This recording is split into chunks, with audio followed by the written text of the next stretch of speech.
Welcome to Nimmin Live, the #1 place on the internet to learn about YouTube, network with other content creators, and have an awesome time doing it. My name is Nick, and today we are answering your YouTube questions. And when I say we, I mean myself and my brother from the same mother, D. D, what is going on? You happy to be back here today? I am. We didn't stream last week, and this is it feels weird. This is like a holiday stream. It is holiday stream. We didn't stream last week. It's getting cold outside. We got Christmas on Monday.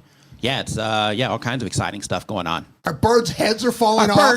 Our parents' heads are falling off. Yeah, we're streaming to some new locations today. Yeah, we are. We're going out to Twitter right now. We are going out to Instagram right now. We are going out to YouTube. Obviously, we're going out to Facebook as well, I think.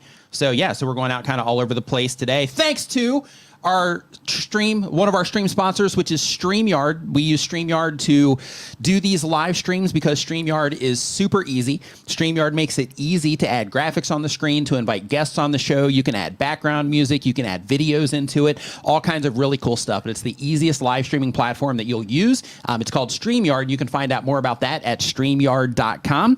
This stream is co-brought to you by TubeBuddy, which is the #1 tool for YouTube content creators that will help you optimize your videos for search.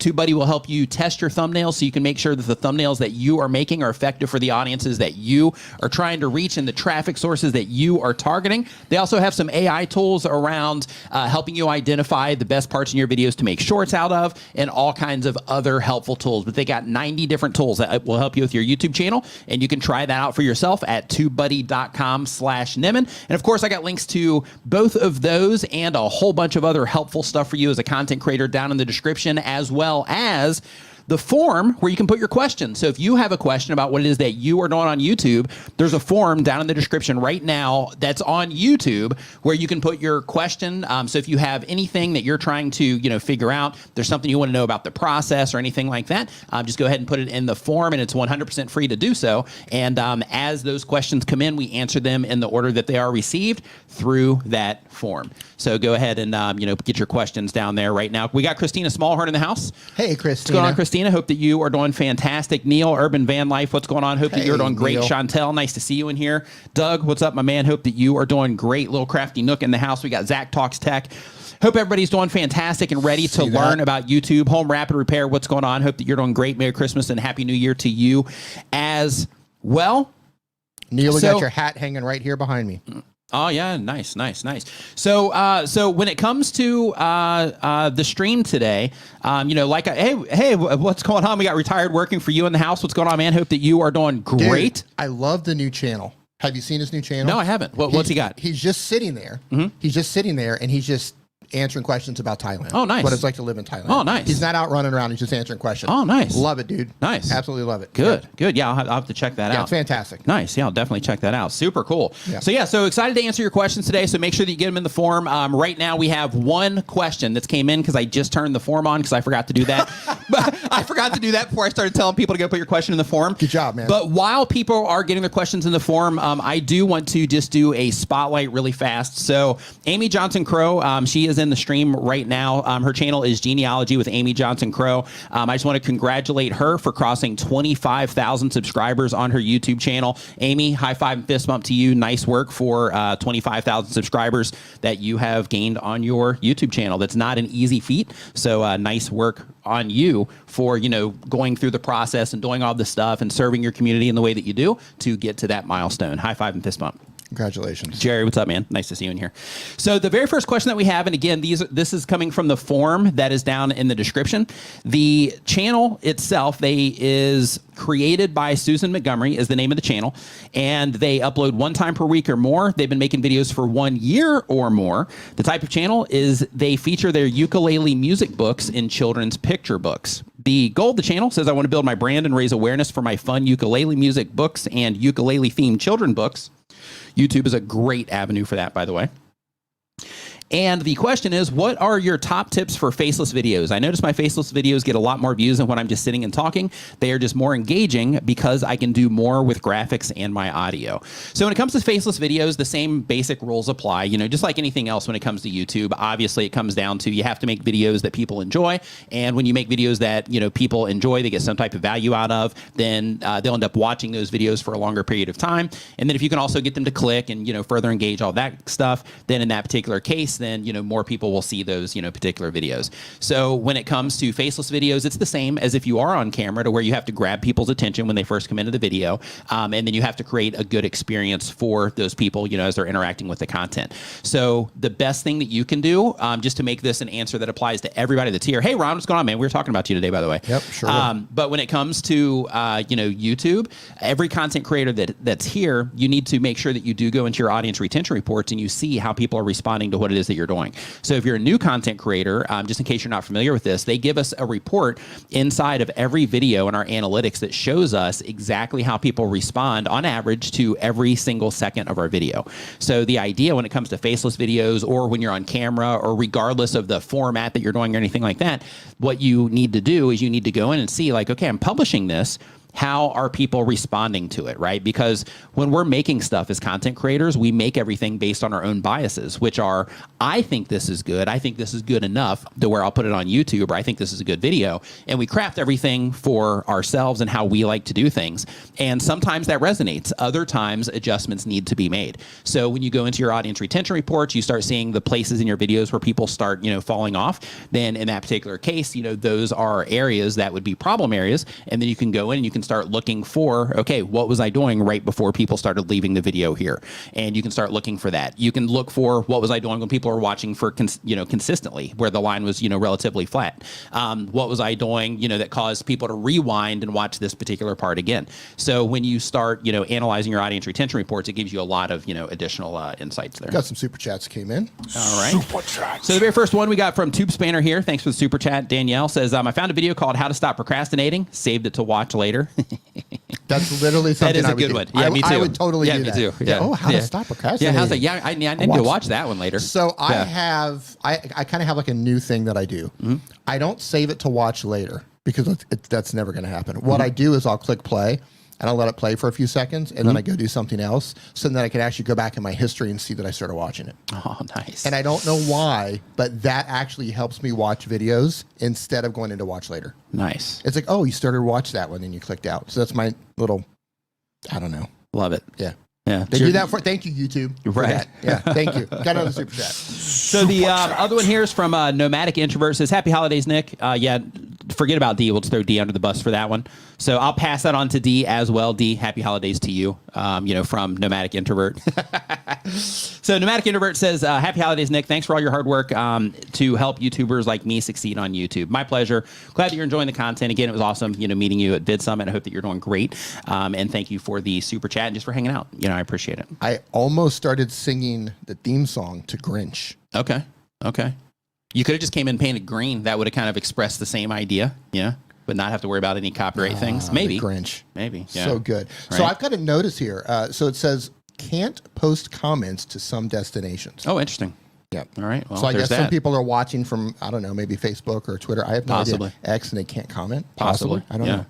Yeah, so if you are watching somewhere else, get onto YouTube. And the reason that you should go over there is because the form for, you know, to answer your questions and all that stuff, that is down in the description over here on YouTube. I just pasted the link in the chat for anybody that does have a question. Like hardly anybody is putting like questions in there. So we might just have to sit here and talk the whole time, which is fine. It's the holidays. Amy Johnson Crow says it's action bias. So I guess the fact that I took, but see, would that work the same towards like watch later? Yeah, maybe. Took an action to watch. Yeah, I'm not sure. I don't know. Not sure, maybe. But somehow YouTube kind of mind jobbed me into going back to watch that. Yeah. Yeah. I don't go into my history very often unless I'm trying to recommend a video. If I'm like, oh yeah, this video, and then like you or somebody else is like, oh, you know, what was it? And then I'll go in there and dig around for it. So Construction Cronies, thank you for the super chat. Super appreciate it. Says Merry Christmas, boys. So the next question here is from, let's see here, that was number 1. Let's go to number 2. So the next question here is from Home Rapid Repair. Hope that you're doing awesome. The type of channel is home improvement and how-to content. The goal of the channel is to become a trusted source for everything home improvement.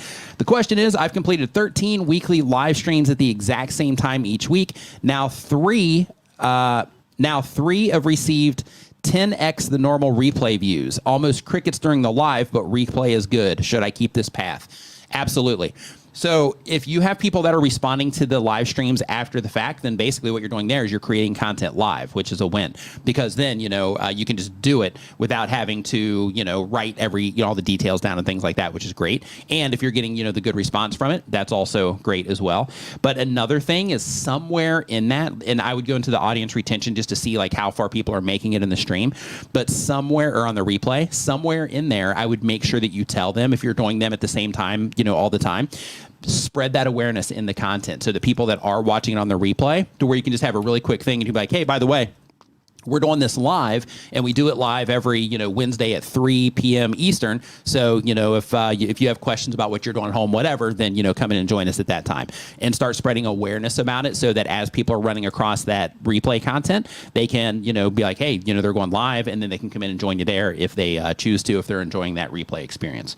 But I'm glad that you're getting those results on the replay. A lot of live streams are that way too, by the way. So when you're live, they're great, right? You get people, that do come in and, hang out, but the replay experience that makes your content available for people who were just busy during the live stream, or people that, weren't able to join just for whatever reason. And it also, when your content's being recommended, it also, gives you the opportunity to pull people in that might not have, experienced your content or be able to meet you otherwise.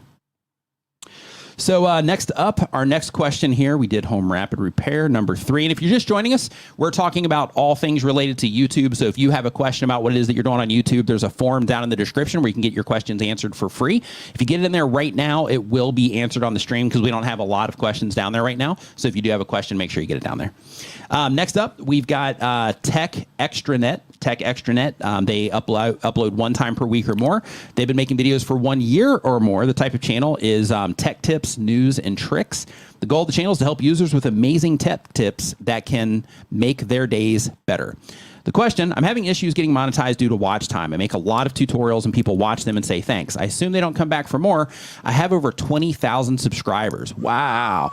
So basically you're having trouble hitting the watch time requirement. So really quick, I'm just gonna look at your channel here, and I'm just gonna kind of see what it is that you are doing here really quick. So one thing that I would definitely experiment, because you do have 20,000 subscribers, which means that when you do, go live, you'd probably have some people come in. So I would definitely consider doing some of your tutorials live, where you can help, people solve some problems, right there in real time, or just train them up on like the software, whatever it is that you're showing people in real time. And by doing that, you're going to give yourself the opportunity to collect a lot of watch time during those live streams, because live streams, as long as you have people joining, they can be amazing for generating watch time. But the trick with that is you have to make sure that they stay live, not stay live, but they stay public on your YouTube channel. And as long as they stay public on your YouTube channel, then that will be credited towards that milestone too. But one thing just to mention really quick is, if you are doing tutorials, they're doing some tutorials. Yeah, that's what I was just getting ready to say. Yeah, you're mixing it up. Yeah. So what would your recommendation be here, D, for this situation here, for this channel? My recommendation would be lean into what's working the most. And if you find that's tutorials, then lean into tutorials. For example, if you're going to make a tutorial on how to do something, right? Like you're using your iPhone 15 Pro action button all wrong, and then you have, can Elon take us to Mars, or save 10,000 or more on your first Tesla? Cool. The Cybertruck JR. Those have nothing to do with tutorials. So if you're going to be a tutorial channel, be a tutorial channel. If you want to talk about Elon Musk, talk about Elon Musk. Yeah, right? Exactly. Pick a direction and lean into it. But I would also look and see what's popular on your channel. Like if people are connecting more, doesn't necessarily look like they are, but if they are connecting more with the stuff about Elon and going to Mars and Tesla, if they're leaning into that now, so should you. But if they're focused, if people are responding to your tutorials, lean into that. Yeah, and here's the thing too. Like, there's a couple things that are important to think about. Is one, like, what are you wanting out of the channel? Like, are you wanting to be a tutorial channel? Are you wanting to be a channel that talks about electric cars and that kind of stuff? But like getting clear on what it is that you want is important, and then doubling down on the audience that would want to consume that content. And here's where the problem happens. Is, let's say that that D got served one of your videos on YouTube, and D goes in, and let's say it's like your one of your Tesla videos, and D's like, wow, this is great. I love Elon. Yeah, I love Elon, love this car, love everything this person said about about this Cybertruck. Yep. So I'm going to subscribe here to this channel, and I want to watch like all the videos that they put out because this was awesome. And then YouTube recommends one of these tutorial videos to him, because he was so engaged. Let's say he watched, a couple of Tesla videos. Then in that particular case, if YouTube tests that content against him, then in that case, he's not going to respond to it because he's coming to your channel for the Tesla content and not for that. So when you publish that next video, if they show it to D, and D isn't into, learning about Linux or, some of the other things that you talked about here. Lenovo, the loud fan noise is one of your most popular videos here. If D doesn't, care about that, then he's not going to, respond to that. So the idea when it comes to niching down your content, and this applies to all of us, is that we get really clear on who it is that we are serving with our content, and then everything we make, we run it through the filter of, is this going to be a good fit for that target person or that target group of people that I'm trying to reach? And if the answer is yes, then you publish it. If the answer is no, then you either put that on another channel or you just scrap that video idea at the start, and then you focus on something that would serve that audience. When you do that, everything on your channel will start moving faster. People will start coming back more. People will start, the same people will be able to start binge watching your videos and that sort of thing, which can then ultimately help you get the milestones that you're after faster. Yeah, I want to add something to that. So if you're looking at your data, you're looking at your videos to see what people are responding to, don't go back, because some of your most popular videos are 4 years old. Mm-hmm. Don't go back and look at that. You want to look at stuff that's happening on your channel now. Maybe something's been happening over the past 90 days or so. Don't go back and look at these old videos from a year, 2 years, 3 years, 4 years ago. Yeah, and make sure everything's in alignment with where you want the channel to go to. Right. Oh, super chat. Super chat. All right, Duty Ron, what's going on, man? Hope you're doing great. Says, Merry Christmas. I went from 0 to 195,000 subscribers listening to you and D. I loved when you used to do channel reviews. I appreciate your expert advice. I would love to work with you on hitting the next goal of 1 million. Thank you, and happy holidays. We should look at Duty Ron's channel. Yep. Congratulations to you. Let's check him out. Congratulations to you, Duty Ron. You're going to have to do it because I just don't have the screen real estate over here. Okay. I don't think you do either, actually, on there. Yeah, because I've got like all of my streaming stuff up. I do need, I was thinking today I need to get a second monitor for that reason, because coming into the new year, I do want to start doing channel reviews on a regular basis as well. So I would like to get one of those little monitor extensions. I'm going to turn off his audio there. Duty Ron, I'm just going to take a peek here. Bear with me. Mm-hmm. So D's going to take a quick peek. Yeah. Duty Ron. No, so I've got it up on the screen right here. Oh, okay. So let's see. Welcome to Crime Time with Duty Ron and Ed Wallace. We are retired NYPD police detectives. I love that. What's working on your channel? So you got channel members activated for you. How do you feel about YouTube's For You feature? Do you like it, or do you? Majority is out. So on that when it first came out, I didn't know that you could customize the content that's in it. Oh, what? And you didn't know either. I didn't know either. And I spread awareness about this in the last video that I published, by the way. And hey, as a heads up, because we are approaching a new year, if you haven't watched my most recent video, make sure that you do that. It's about YouTube settings that you should update and just general things like we're talking about right now that you should be aware of in terms of, features that YouTube's put out and so on.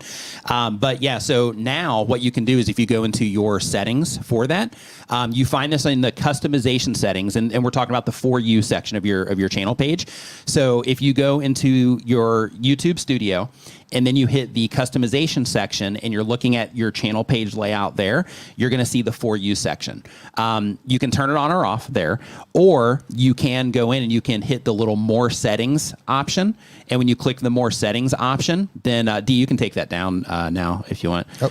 But when you click that More Settings option, then what's going to happen is it's going to have like this dialog box that pops up, and in there you can say I want to show video content, I want to show shorts, I want to show live streams, and you can toggle each one on and off. So if you just want to highlight video content, you can. If you just want to highlight shorts, you can. If you just want to highlight live streams, you can. Or you can have a mix of everything, and then you're good to go. But you have that setting, and you can customize it to your liking for what it is that you want to present to your viewers.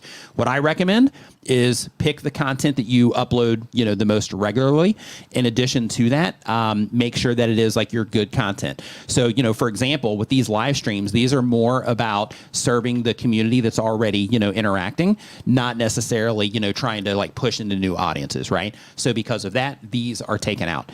When it comes to shorts, because I don't publish shorts that often on my YouTube channel currently, on this current channel. So because of that, those are gone. And I just focused on the video content, because when people are interacting with my content, they're either learning about a tool that's going to help them with YouTube, or they're learning about YouTube itself. So because of that, I want them to be presented the video content that's focused on that, to where they can get really good information quickly if they hit the channel page, where they can find something useful quickly.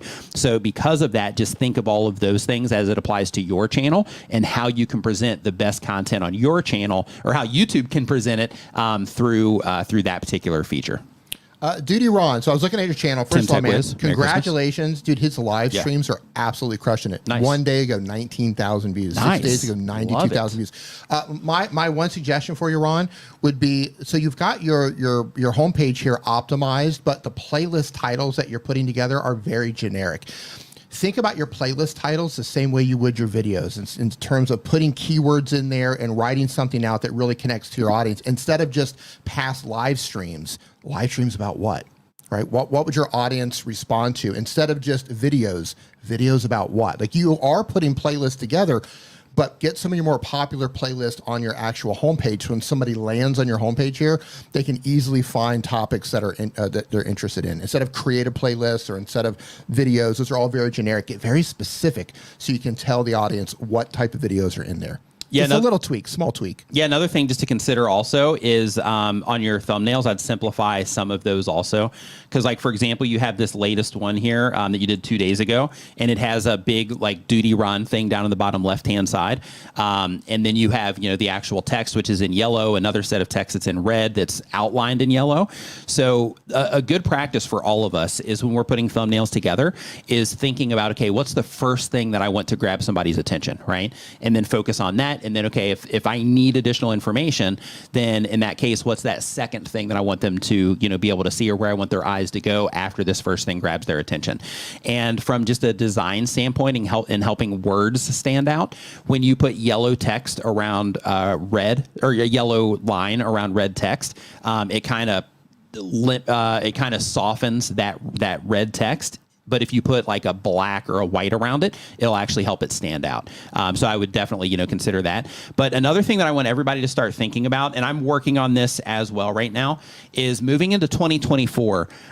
We are going to be getting, some of us have it already, but we're going to be getting access to multi-language audio. Some people are going to choose to use it, some people are not. But if you are going to use multi-language audio dubs with your content, and how that works, and you can see if you have it right now by going into the subtitles for one of your videos, and then you're going to see an audio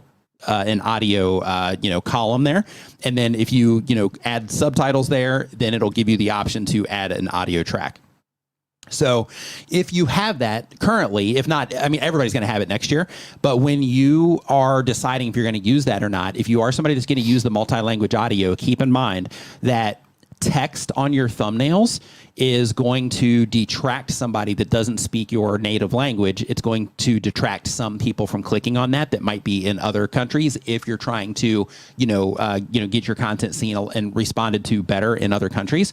So when it comes to the multi-language audio, just keep that in mind when it comes to your thumbnails for all of us, and try to lean more on, symbolism and imagery and those sorts of things, instead of, just putting, raw text on there.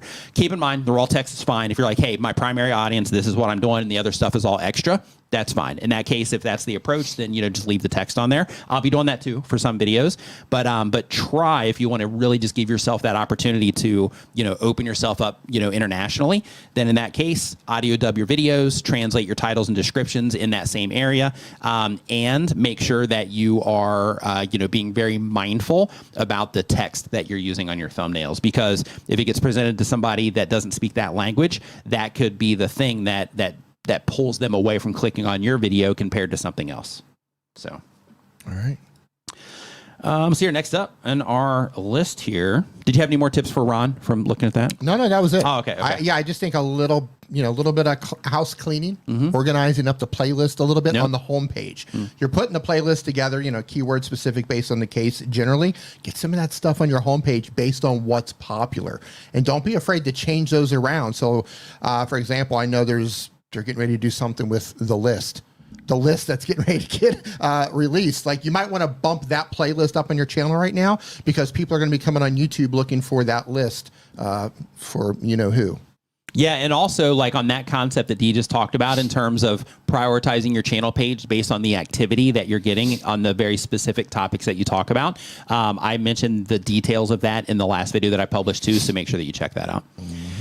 Playing the Mom Game is our next channel here that we are answering, and they have been making videos for a year. The type of channel, less than a year, sorry. The type of channel is clothing and lifestyle. The goal of the channel is a creative challenge and income. The question is AdSense revenue based on number of views or watch time? If a video has a CPM of $10, gets 1,000 views, and has 100% retention, it would earn $10. But what if the video only has 10% retention? Does it still pay the whole CPM? Looks like the estimated revenue in YouTube Studio is only based on views. It's based on playbacks, and it's based on the amount of ads. So, for example, if you have I think the 10-minute video was one option here. So if you have a 10-minute video, or we'll just say an 8-minute video, and YouTube has the option to put mid-rolls in there, and then you choose to do that, and people are seeing those mid-rolls, then of course, you're going to make more money on those videos. If the amount of people that you have interacting with your content, if there's enough inventory to where YouTube is giving you a lot of monetized playbacks, then in that case, you're going to make more money from your ads as well. So it's not necessarily based on retention. I mean, I guess technically in a roundabout way it is, because if you have people responding better to your videos on the retention level, then it's likely to get, served to more people. So then that can help you there.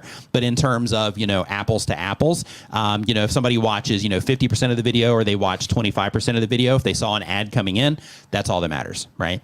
So, because of that particular thing doesn't matter if you don't factor in the mid-roll ads. Next.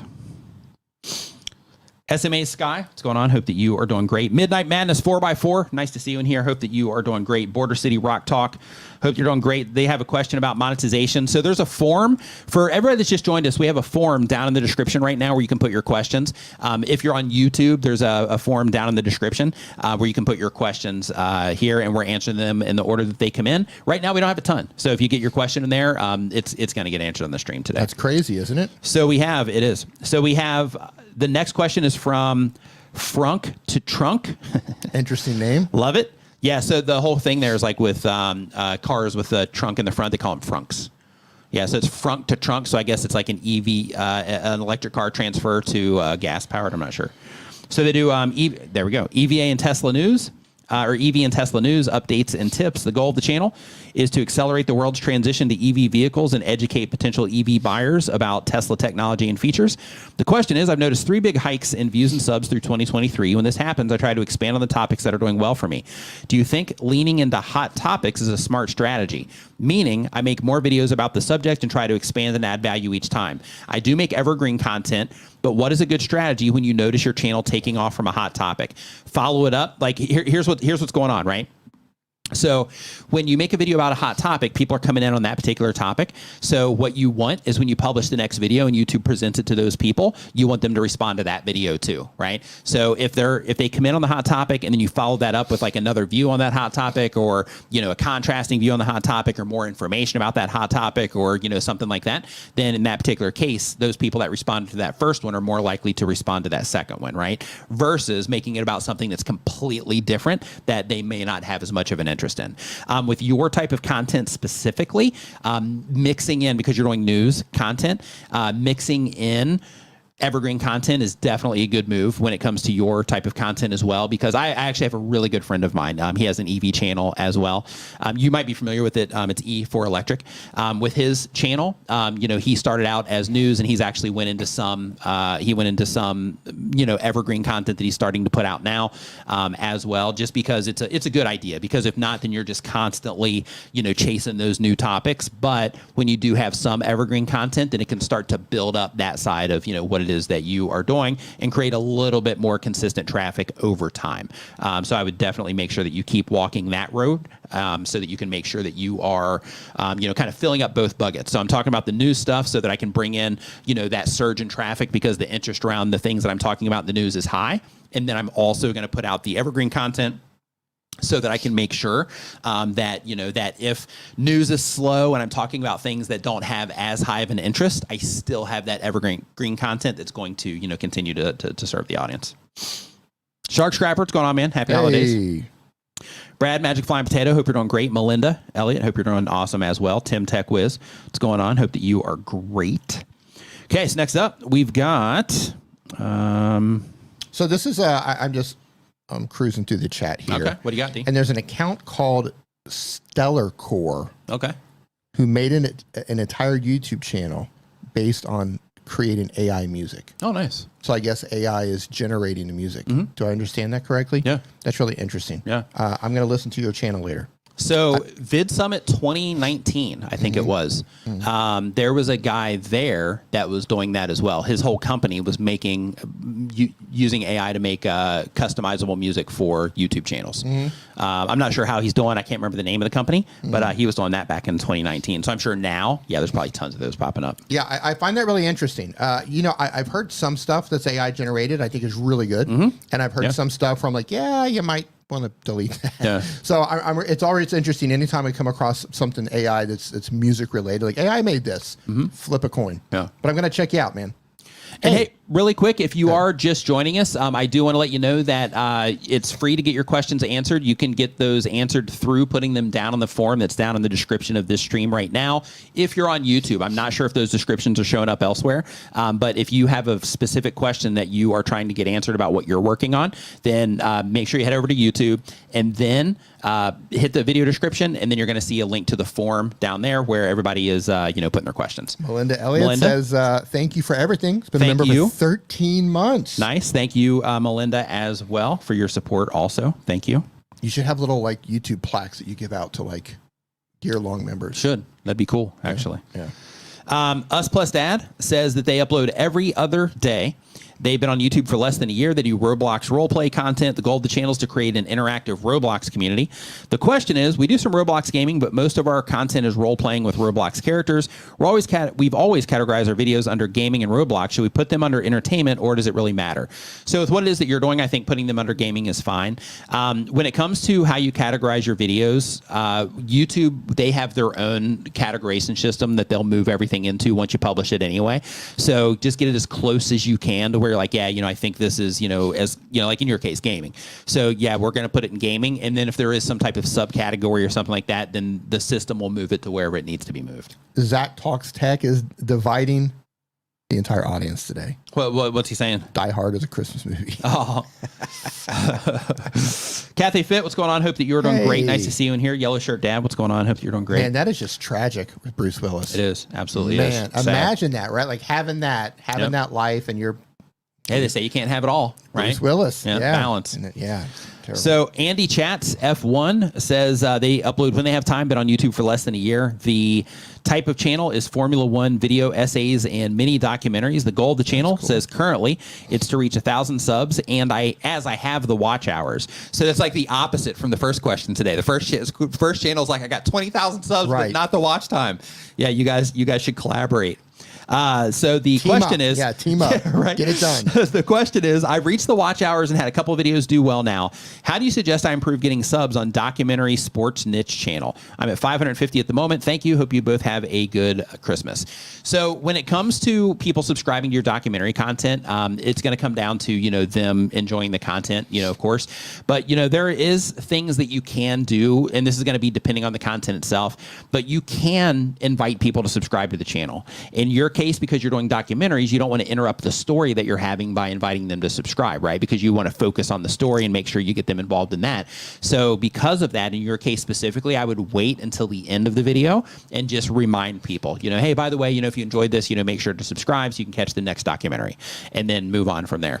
Because when you put those calls to action in there and you tell people to do the thing, or it's not telling people, I mean, you're reminding people to do, you know, that especially in a documentary where they've just been engaged in the content itself and the story that you're telling it through the documentary.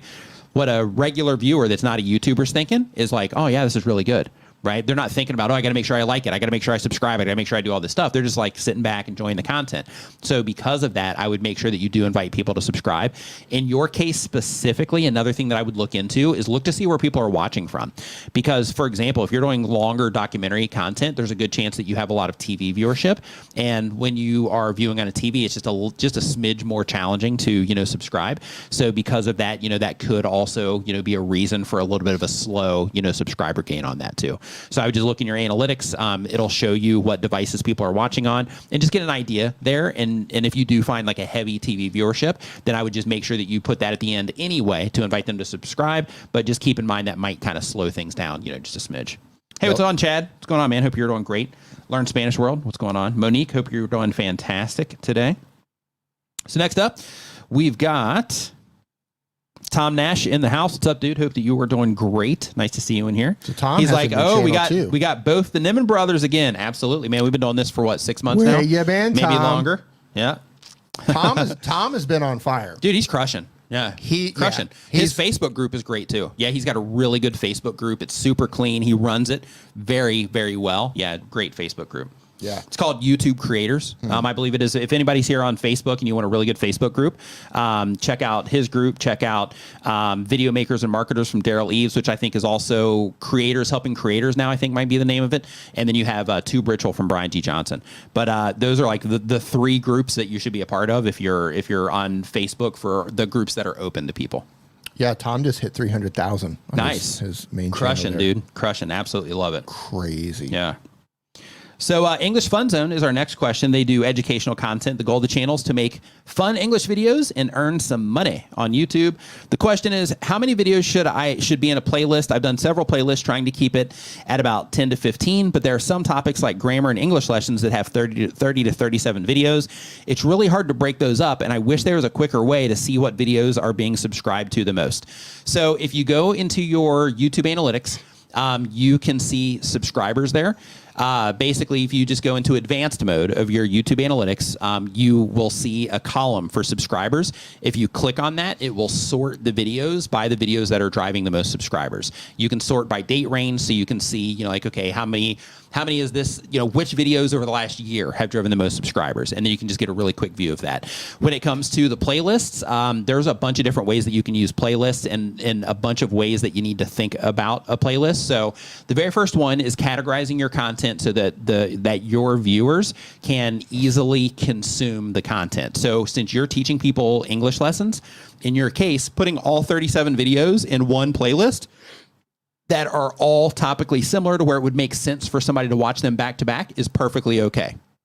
The reason for that is because people can bookmark that playlist and they come in and just keep following up where it was that they left off. So there's utility there.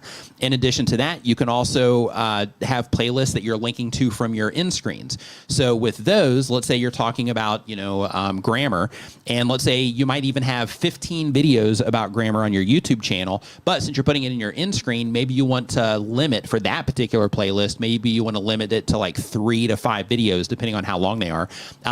just based on like the best tips that would make the most sense to the people that are watching that originating video that you're going to be driving, viewers into that from. In addition to that, you also have your channel page. So when it comes to your channel page, so we've talked about the general playlist page, right, where you're making it easier for people to find it there. Talked about the end screens. You can also use that for pinned comments, that kind of thing as well.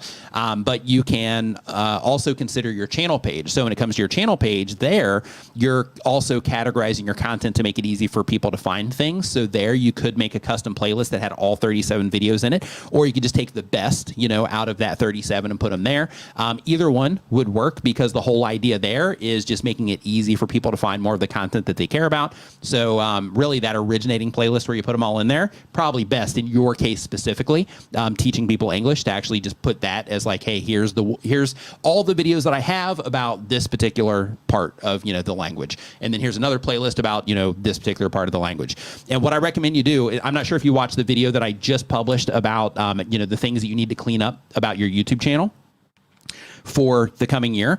But one of the things that I mentioned in there is how to structure your channel page based around, and Dee just mentioned this earlier too, but how to structure your channel page based around the activity that is currently happening on your YouTube channel. So in your case, if you find, wow, it seems like these, grammar videos are getting the most views currently, then in that particular case, you want to make sure that one's right underneath your most recent uploads playlist. If you find that like slang, and I'm just throwing these out there because I'm not sure the specifics, but if it's slang that's getting the most activity, then you would want to put that one as the top one right underneath your recent videos as well. And you basically prioritize that based on the content that is currently driving the channel or getting the most activity so that people can find that content the fastest.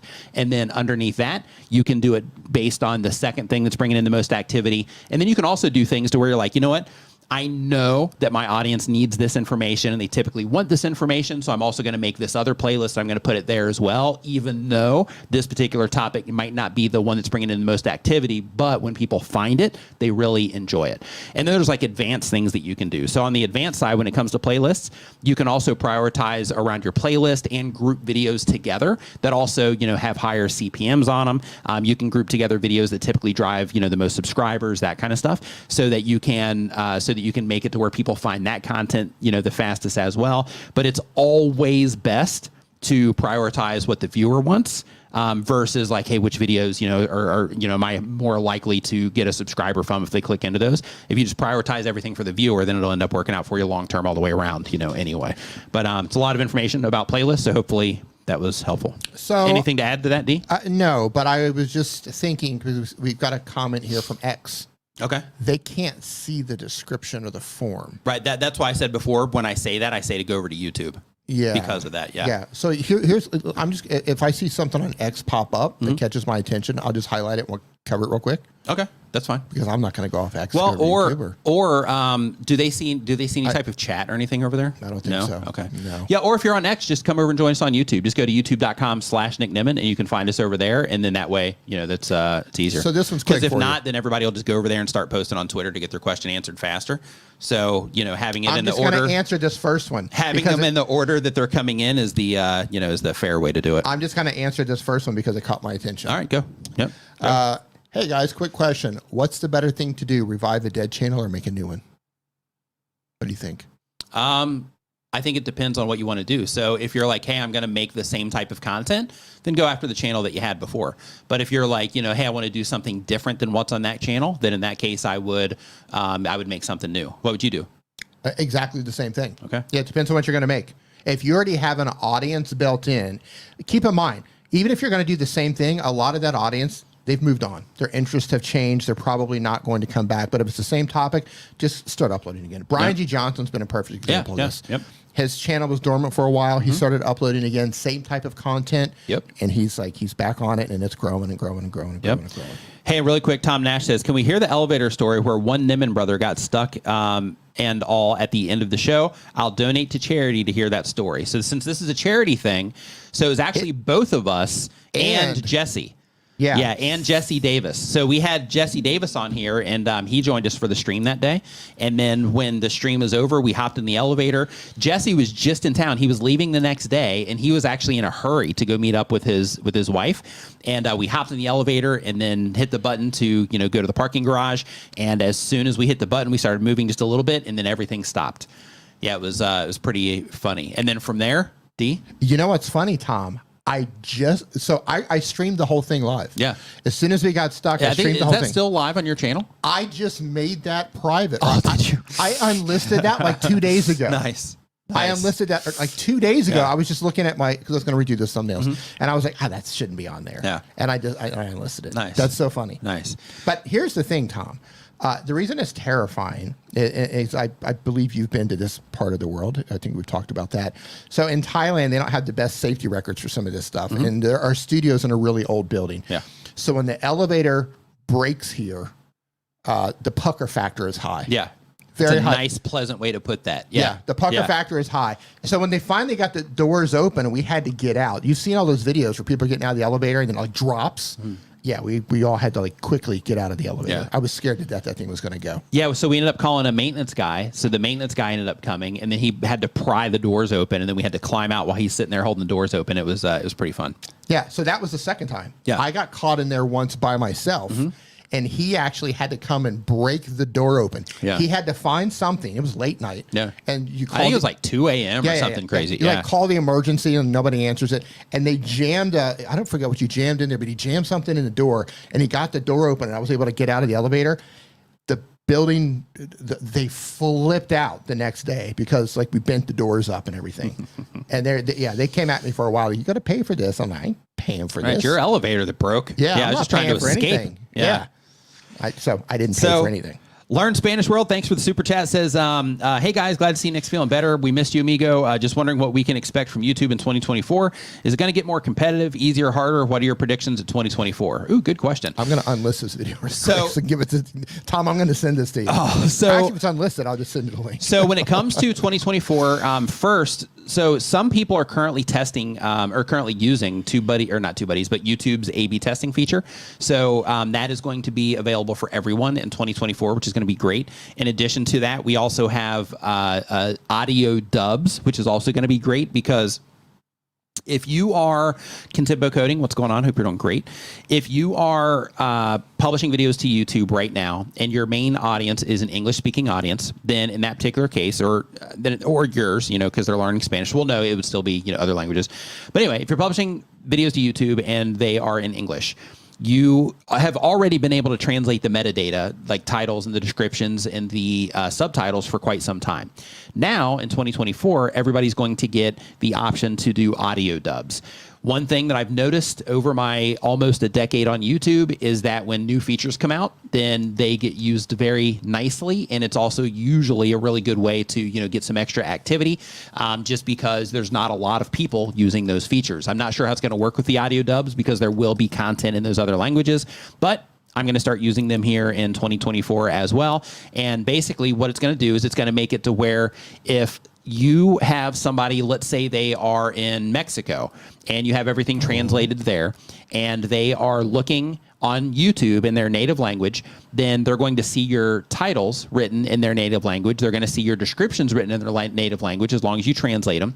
And then when they click on the video, YouTube is going to already know that they're watching videos in this particular language, and then they're going to present them with the audio without the user, the viewer on YouTube, without them having to do anything. So it's going to be a seamless experience for them. They're going to click on it, and then bam, it'll be you speaking in Spanish, right? In that particular case, as long as you do your audio dubs into Spanish. So that's going to be a pretty big deal, in my opinion, because now, with the exception, I'm not 100% sure yet how it's going to work out for localized YouTube, because YouTube is localized in I think like 90 something countries now.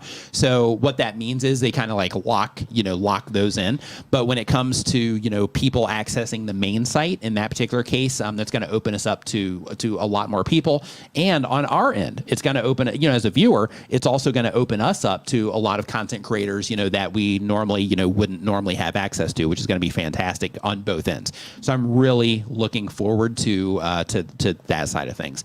In terms of YouTube getting harder or YouTube getting easier? I think that, yes, it's going to get more competitive. As always, if you are willing to develop your skills and you're willing to, do the thing, then in that particular case, you're going to have just as good a chance at competing this coming year as you did last year. It's always going to keep getting just a little bit more competitive because there's always going to be more people coming onto the platform. So that's going to always be a thing. But if you are, putting out good content, then it's not going to matter. And in addition to that, I think that it is going to get easier because YouTube is doing things like how they're making shorts easy for everybody and that kind of thing, so that it's kind of lowering the barrier to entry to being a content creator. And it gives you the results that you hope for, which is great.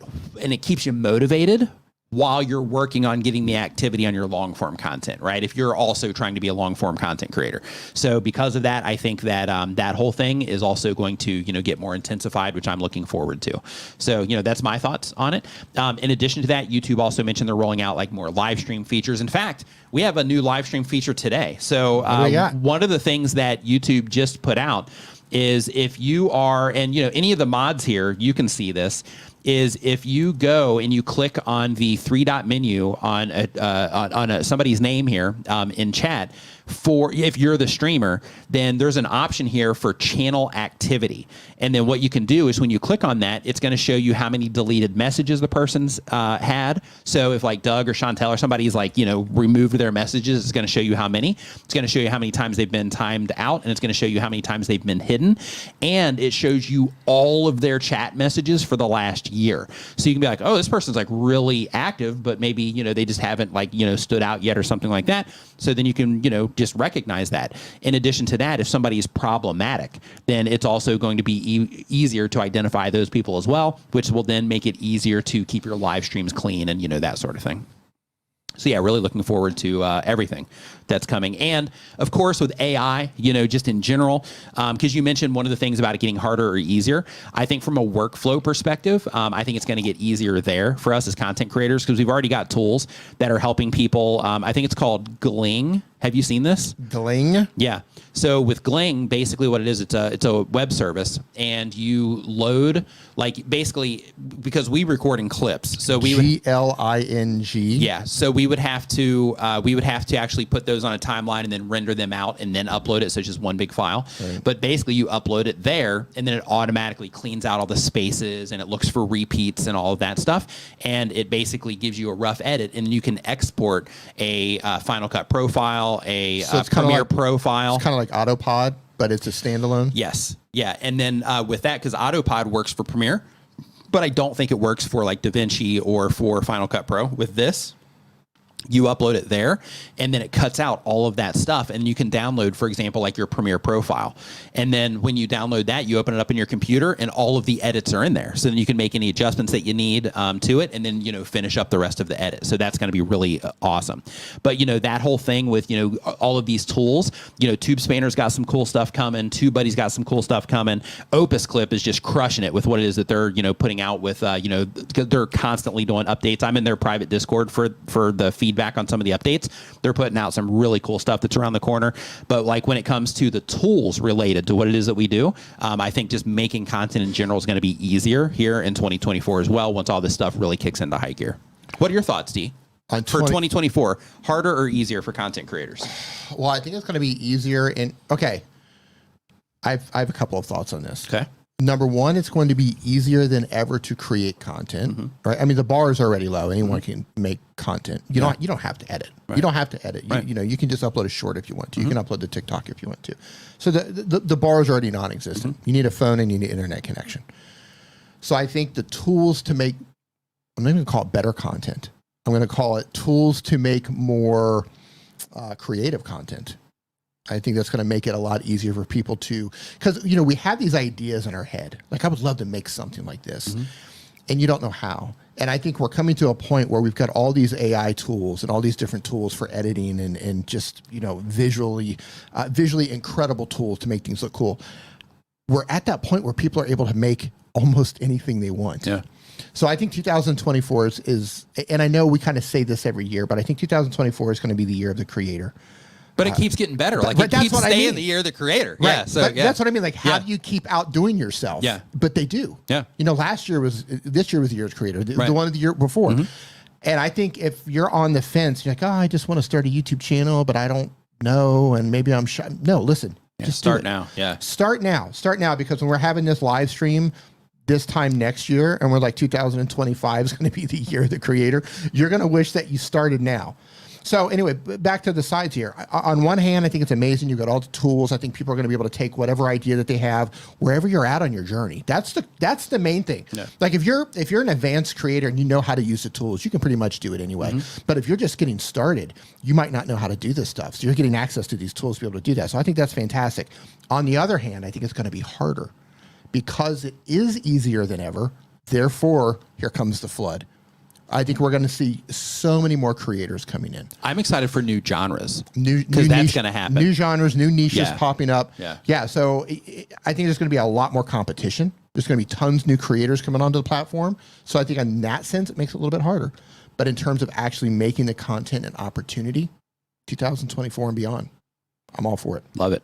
Yep. Tom Nash, thank you for the super chat there. Appreciate it. Super chat. And Us Plus Dad, thank you for the super chat as well. Says, you two not only helped educate us newbies, but you made 2023 very memorable. We'll never forget the $5 super chat when Daryl gifted us a ticket to Vid Summit. Thanks for all you do and the Money to D's Play Button Finders reward.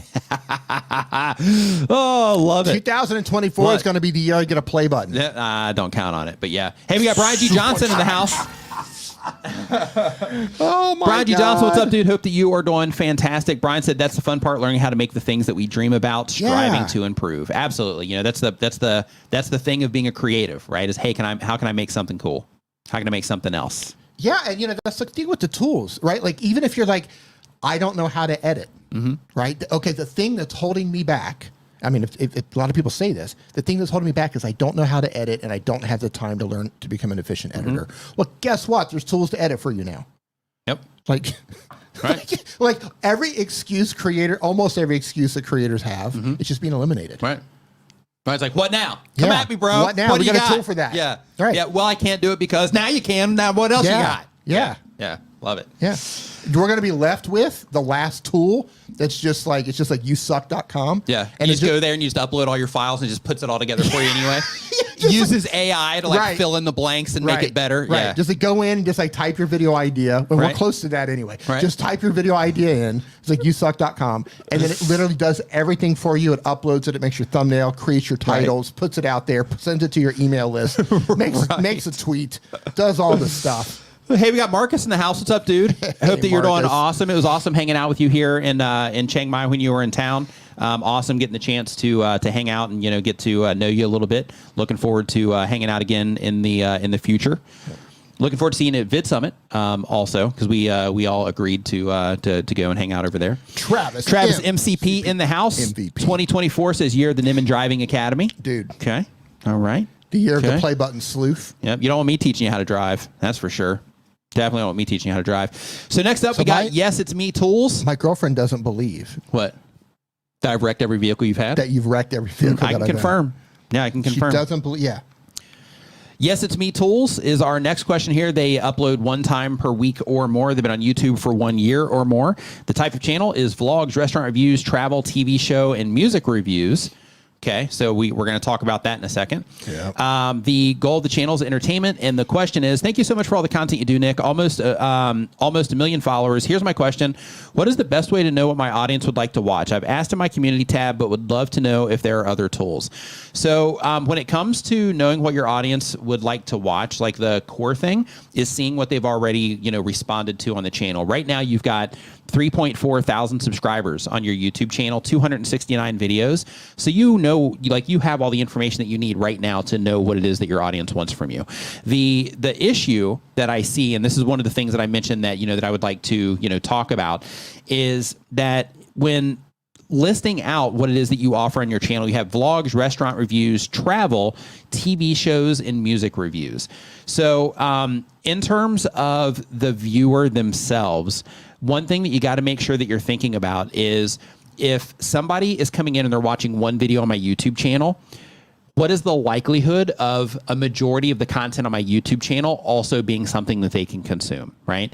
Because what you want is you want to target a very specific group of people so that when they come, or a person, you know, technically, so that when they come into your YouTube channel, they can see one video and be like, hey, this is great. And then anything that YouTube recommends them from there, then they can be likely to enjoy that content as well. Or they can hit your channel page and go in there and start binge watching your videos from there. So when you are uploading vlogs, if those vlogs have nothing to do with the TV shows or music reviews, then you're creating a disconnect. If you're uploading restaurant reviews and they don't have anything to do with music reviews, then you're creating a disconnect and you're making it harder for people to binge watch your content. If you're uploading TV shows and then you're doing travel content, then you're making it hard for people to binge watch your content. So my recommendation to you, if you're open to this, is pick a lane and just drive in that particular lane. So think to yourself, okay, what do I really want to turn my channel into? What do I really want to accomplish here? What do I want to be known for, you know, as it relates to my channel? And what type of people would I like to be interacting with my channel on a regular basis? And one of the things that you might be thinking right now, because this usually pops up, is people will say things like, well, I'm interested in a bunch of different things. And because of that, I want to put all those things on my YouTube channel. So that's great. In terms of like, hey, I want to archive these experiences on my YouTube channel, and I would love for people to, you know, just watch my videos, get to know me and love me, and just want to come in and watch every video of mine because of me and not because of the topic itself. That's all nice and good. But at the end of the day, you have to introduce people to you, right?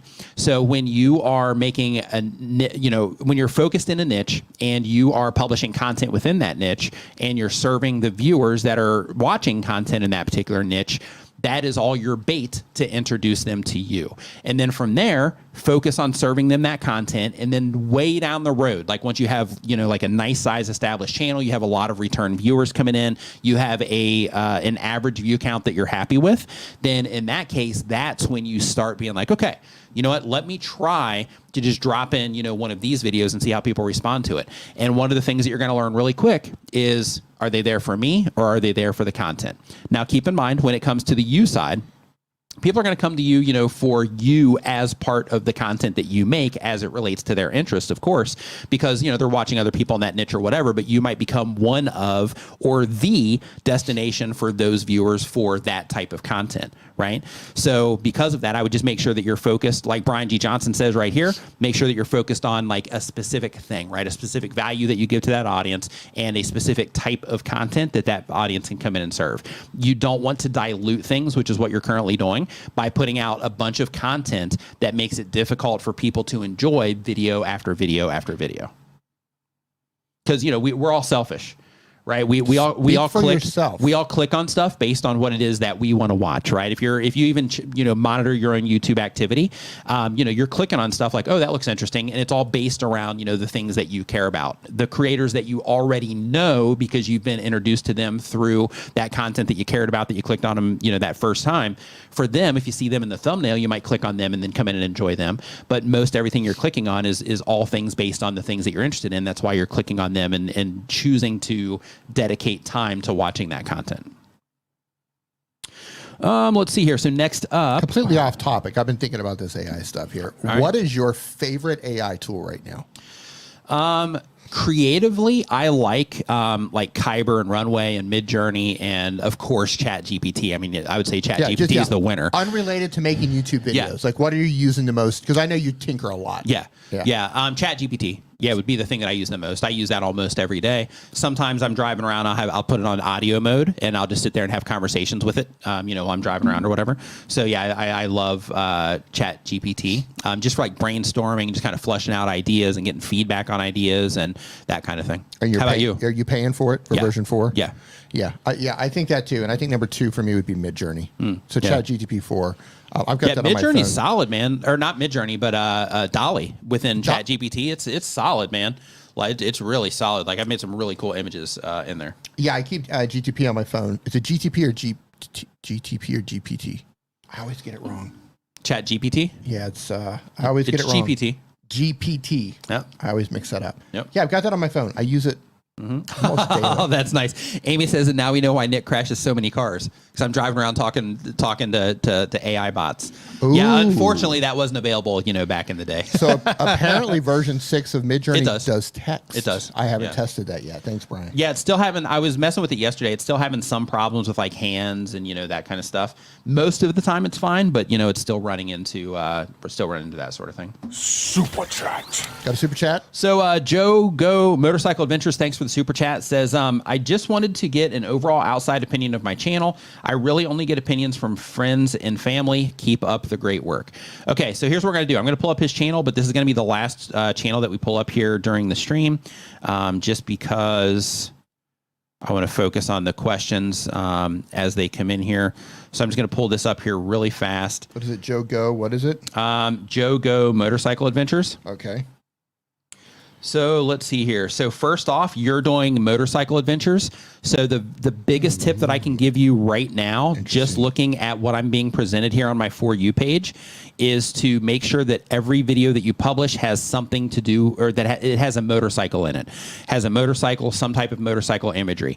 What I'm getting presented to me right now on the For You page is an interview with 2 expert motorcycle instructors, and it has a cop and it has a person, and there's nothing here about motorcycles. So another one is exciting announcement for the channel, nothing about motorcycles. The next one is breaking biker stereotypes, insights with just GQ. That one has like a helmet, but it's kind of abstract there. There's nothing crystal clear. So the idea for all of us when it comes to thumbnails is this, is you want to leverage the thumbnail to help the people that are interested in that type of content quickly, at a glance, be able to see that your content has something to do with what it is that they care about. So when you're like right now, you're focused more on color and grabbing attention with color more than you are the imagery that can help them, see, that it has something to do with what they care about.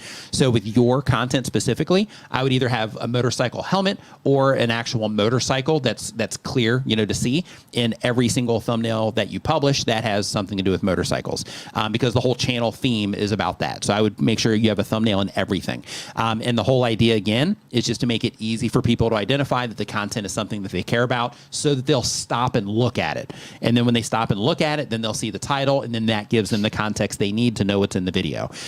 In addition to that, you have some of your videos that are optimized around people. So keep in mind that when you optimize your videos around people, unless they're really famous, which they might be, but since like I'm not sure who that Q person was, but when you optimize your videos around people, you start creating barriers to entry for that content in terms of it, people caring about it.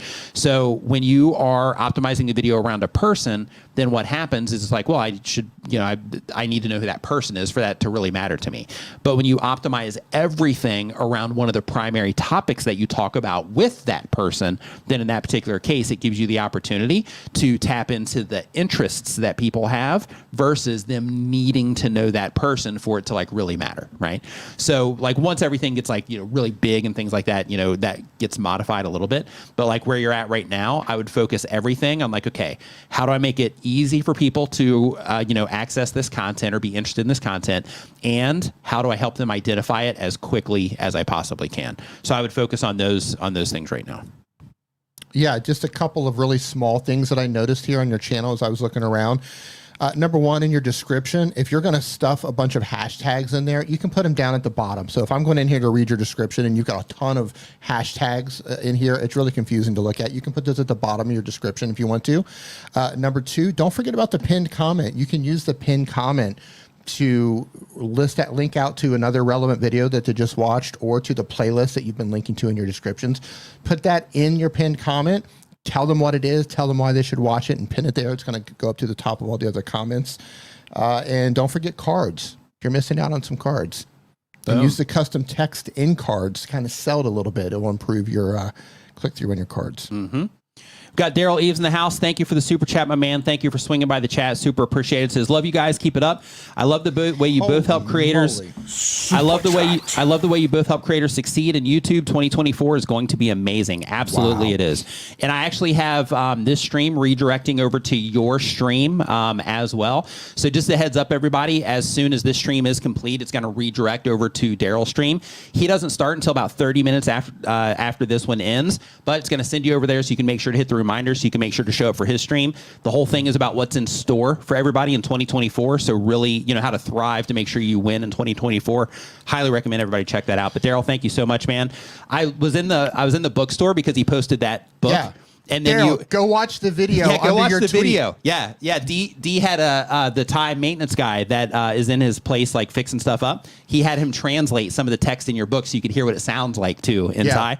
But I was in the bookstore when I was at the mall yesterday, and I was in there. I'm like looking all over the place for it, and I showed them the photo of it, and they don't have it yet. But it's on the way though. But it was cool seeing that in Thai. Yeah, I was like, oh, that's awesome. Yeah. So a little bit of context. So Daryl posted a picture of his book, and he was like something along the lines of, "It's cool that it's getting translated in another language," which is that's awesome. Yeah, it is. Like that's really cool within itself. And I looked in on it. I tapped in. I looked at it. I was like, "Oh my God, that's Thai language. I know that." Right. And I just happened to be with a guy. Ooh, where'd you go? I put on the wrong camera. I just happened to be with a guy.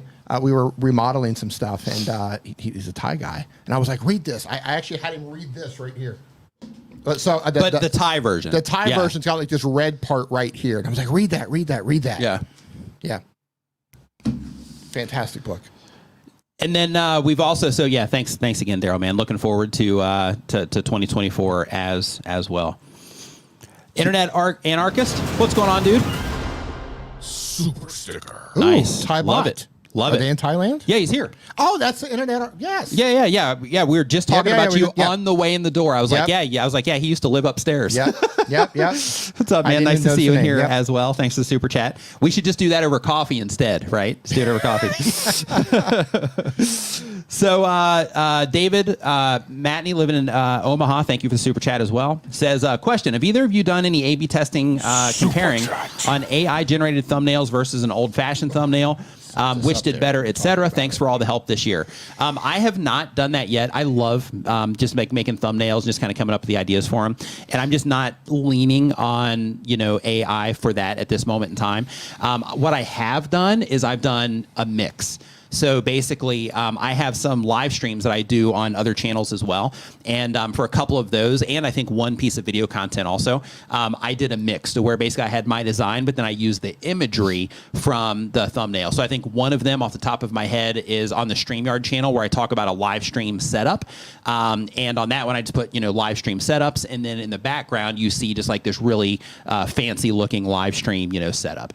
So I am using it for that sort of thing to kind of supplement the idea, but in terms of just like a full-blown AI generated thumbnail, I have not done any of those yet. Have you? No?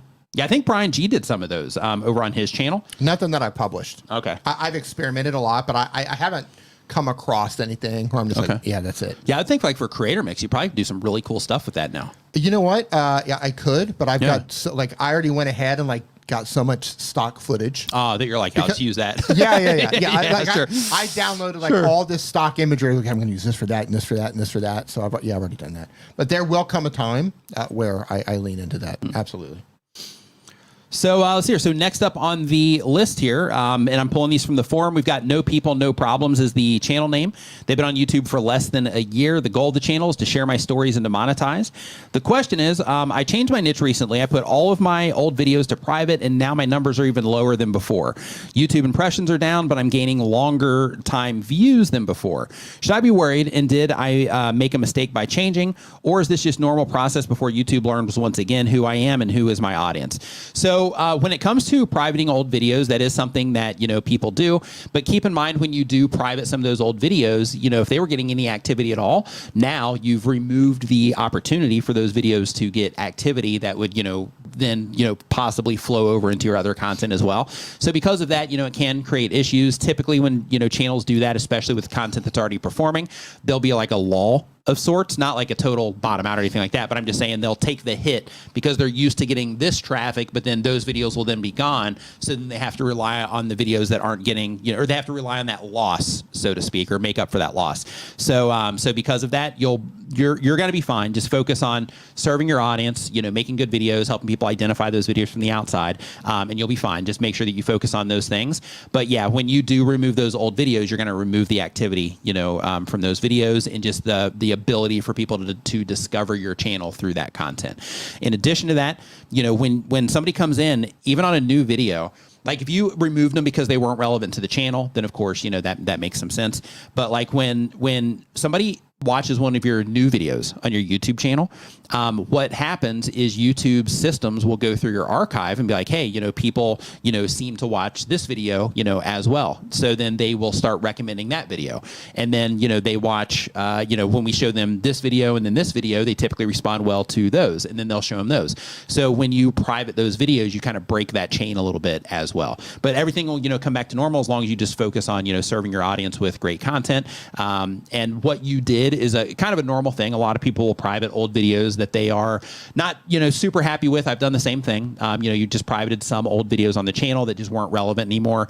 Because when I first started this channel, I was talking about, different things. I would talk about like how to come up with video ideas, but I would also talk about like, how to stay focused when you're working in a coffee shop and, that kind of stuff. So it just kind of helps you, kind of clean it up and make everything, relevant for your audience. So if that was the reason, then I totally get it. Next up on the list, we got the Dream Builder 21. What's going on? Hope you're doing great. They do automotive content. The goal of the channel is to entertain people with my projects, to distract them from their day, and to turn my model car collection into the real thing. Question. My plan is to grow my channel to the point that it allows me to move countries. Do you have any advice on how I can make that happen? Because it's a lot of money to do that. So when it comes to growing the channel, then yeah, you're definitely going to need to make sure, like there's a few different variables here that you have to think of. So when people are moving to other countries, some things that they get blindsided by is, some countries, they have visa. I mean, all countries have visa rules, and some of them are more strict than others. And because of that, in some places, depending on where you're from and where it is that you're moving to, some places might not even let you stay there for that long, or some places might need you to upgrade your visa to something else. And those extra visa upgrades in some cases can cost, a little bit of money. In other cases, they can cost a lot of money. And, it can create a lot of extra outgoing expenses. So because of that, and once you're out away from your main country, like that's it. And it's really difficult unless you have it arranged on your way in or before you come. It's really difficult to get jobs in other countries too. So because of that, you have to make sure that the skill sets that you have align if you were looking to also get a job, in another country. But in a lot of cases, that is difficult. So because of that, you also have to make sure that you're monetizing in as many ways as you possibly can, because what can happen is, with ad revenue, sometimes, if you're nailing it and you're doing well. But if you're not, nailing it, or, you're not, uploading or putting the effort, in that, you normally would, then in that particular case, sometimes things can stagnate a little bit or even drop. And when that happens, if you're not monetizing in a bunch of different ways, or even if you are, then it can impact your bottom line, so to speak. So because of that, you have to just make sure that you are self-reliant, either in money saved and or money coming in that you are able to put aside and save, so that in the event that you do have to pay for visa related things, or you have to pay to go to borders, or you have to, do any of that stuff, you're okay. And in addition to that, you also want to make sure that you're padding your account, so to speak, so that, way down the road, that you also can make sure that you maintain yourself in those countries, instead of it just being a temporary, thing. Like where we live, I've seen a lot of people, fish head videos. What's going on? Hope you're doing great. I've seen tons of people that, come through where we are, and there's a big digital nomad scene here. And what the digital nomad scene is there's a lot of, people that work online. And since they work online, it opens them up to where they can just travel wherever they want. And as long as they have an internet connection. So I've seen a lot of people come here with the hopes of being able to stay here. But then once they arrive, they're like, oh, wait a minute, we got to get visas. We have to, do that whole thing.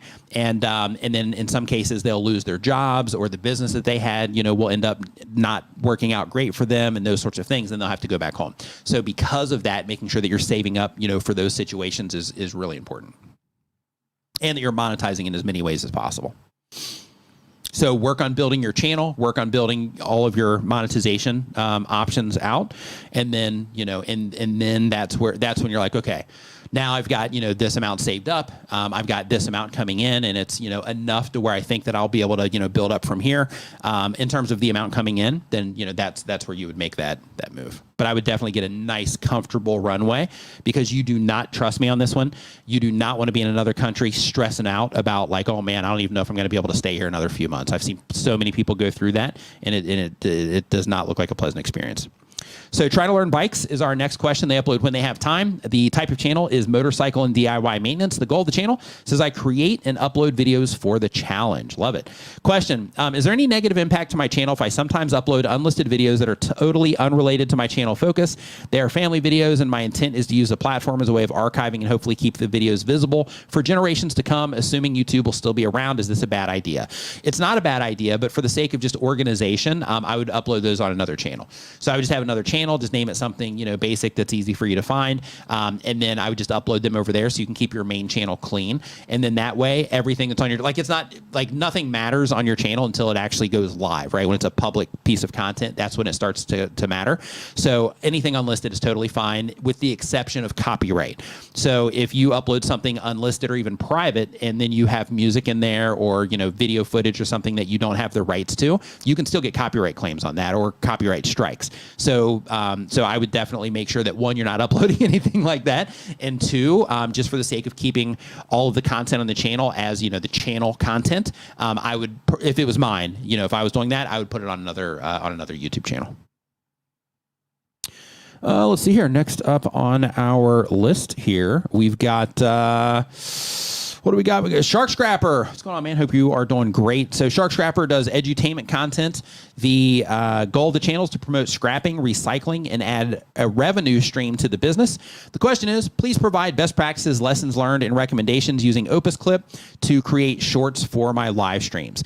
So in terms of best practices, basically, the process is really easy. All you do is you grab the link, drop it into Opus Clip, or you can just upload the native video there. If you want to get the best quality that doesn't have like YouTube compression and all that, you can upload, the raw file. Well, actually, it's a live stream, so you would have to be recording locally for that, like we do sometimes. But since it is live, then in that case, just grab the live link, drop that into Opus. It's going to spit out, all the videos that it can, pull from that. So all you got to do there is just go through and look for where they're starting and where they're stopping, right? And because they have the option in there to where you can edit the footage based on text. So if you're like, man, that one kind of starts a little bit weird, so let me go in there and just make some adjustments to it to have it start in a better way. What I look for is, I'm like, okay, if this pops up in somebody's feed, is what I'm saying going to be something that's going to, cause them to stick around and like listen to this? Or do I end up starting, somewhere that's like awkward that will make it confusing and not make much sense to where they'll end up swiping away? So I just try to make the minor adjustments to where it's like, okay, if somebody comes into here, they're going to have the context they need in order for this to make sense to them. And then I'll save that out. So in terms of lessons learned, really just make sure that you're looking for those particular areas. And in terms of recommendations, so they have started rolling out B-roll options. When it comes to the B-roll options, it's getting better, but it's not perfect yet. So because of that, just be really mindful and make sure that any B-roll that you do add, if you decide to use that option, just make sure it is relevant to the content, because you don't want it to not be relevant and then it starts making the content confusing, right? Because you want that accessibility where anybody can go in and enjoy it. So so just make sure that you're not using any B-roll it's confusing. Also, if you use captions on the video, because that's a feature that's built into Opus, just make sure that everything is easy to read based on the background. So the colors, just make sure everything's easy to read based on the background that it's on. So for example, if you're outside and you're standing in like a park, then in that case, maybe you don't want to use green, as the text, or that like grass colored green, right? So in that case, you'd use something else. So just make sure that any captions that you're using, that they are, that they do stand out and pop from the background. Next up on our list here, Motive Music Studios. What's going on? Hope you're doing great. John on a bike. Welcome to the live stream. Hope that you are great. So next up, we've got Build with Mooney. Build with Mooney uploads 1 time per week or more. They do woodworking content. The goal of the channel is to share and teach. The question is, I'm making videos and trying to be better with each video, trying new techniques along the way and making adjustments, as well as, according to my data, question, what if the video hasn't reached its potential and I'm trying to pull data from the video? I guess I'm wondering, do I wait or move on and only use the data I have and don't worry about it if and when the video might do better? So here's the thing. When you publish your video, you're going to get some initial activity on that video, and that activity might dictate how the video is going to do in the future based on how, you know, those initial people are responding to it. However, in a lot of cases, what ends up happening is, you know, a video will have like its moment there, and then YouTube will continue testing it, you know, against different audiences. And then long term, then the video, you know, might turn out to where, you know, it does okay. So because of that, I would not stop everything it is that you're doing for the sake of waiting for a video to perform better. Instead, I would just pick an upload schedule that you are comfortable with, that you can fit comfortably into your lifestyle so that you can do it for a long period of time, and then consistently publish videos at that, you know, on that day, so that you can just keep content going into the system, and not just keep. It's a horrible way to frame that. It's more so you can keep, you know, content going out to the viewers that are interacting with your content, so you can keep giving them content that they, you know, that they enjoy. But also, every single time that you publish a video to YouTube, it's testing that content against current viewers, and it's also testing that content against new people. So with every video that you publish, you're also giving your chance to get in front of new people, as well as serving the current audience. And then let's say that, you know, you publish a video tomorrow, and that particular video gets really enjoyed by a lot of new people, and then YouTube ends up testing some of those videos that are not doing great right now against those people, and they respond well to them compared to your current, you know, viewers. Then in that particular case, you know, that could help give those videos that aren't performing well right now legs, as long as they generate that, you know, good response for the people that are interacting with them. So so because of that, I would consider those things. Hey Tiffany, what's going on? Welcome to the stream. Zach Talks Tech. Thanks for the super chat. Says, D and Nick, what's your favorite festive Christmas cheer you like to add to your beverage this time of year? So I wouldn't say cinnamon. Yeah, I like cinnamon too. I put cinnamon on everything. Yeah, cinnamon on good. Coffee, cinnamon on hot chocolate. Yeah, it's good. Just cinnamon. Yeah, cinnamon's good. Yeah, cinnamon's definitely good. In terms of like Christmas related stuff though, I love Silent Night. Like I would say that's my favorite Christmas song. Absolutely love Silent Night. I just like the vibe of Silent Night. Do you have a favorite Christmas song? Can I sing it? No, but do you have a favorite Christmas song?